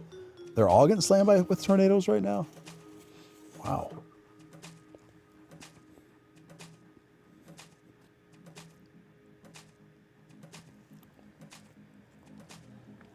I haven't kept up or watched national news, and since a little after the election, I just kind of tuned out, you know.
All right, guys. Well, I think I'm going to call it a night for this stream. I'm going to tidy it up and wrap it up here.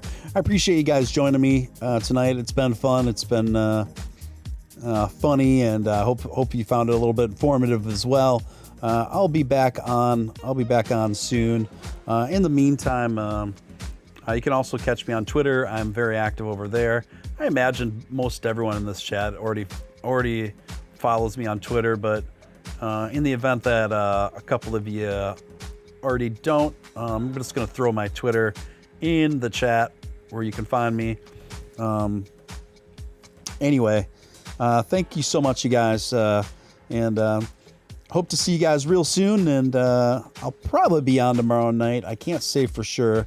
Just got to see if I got enough time to put a show together and all that stuff. But if not, not tomorrow night, Saturday night for sure. But I'm going to try to at least go for 2 live streams this weekend. So again, thank you so much, guys. Really appreciate it. And we'll see you soon. Take care.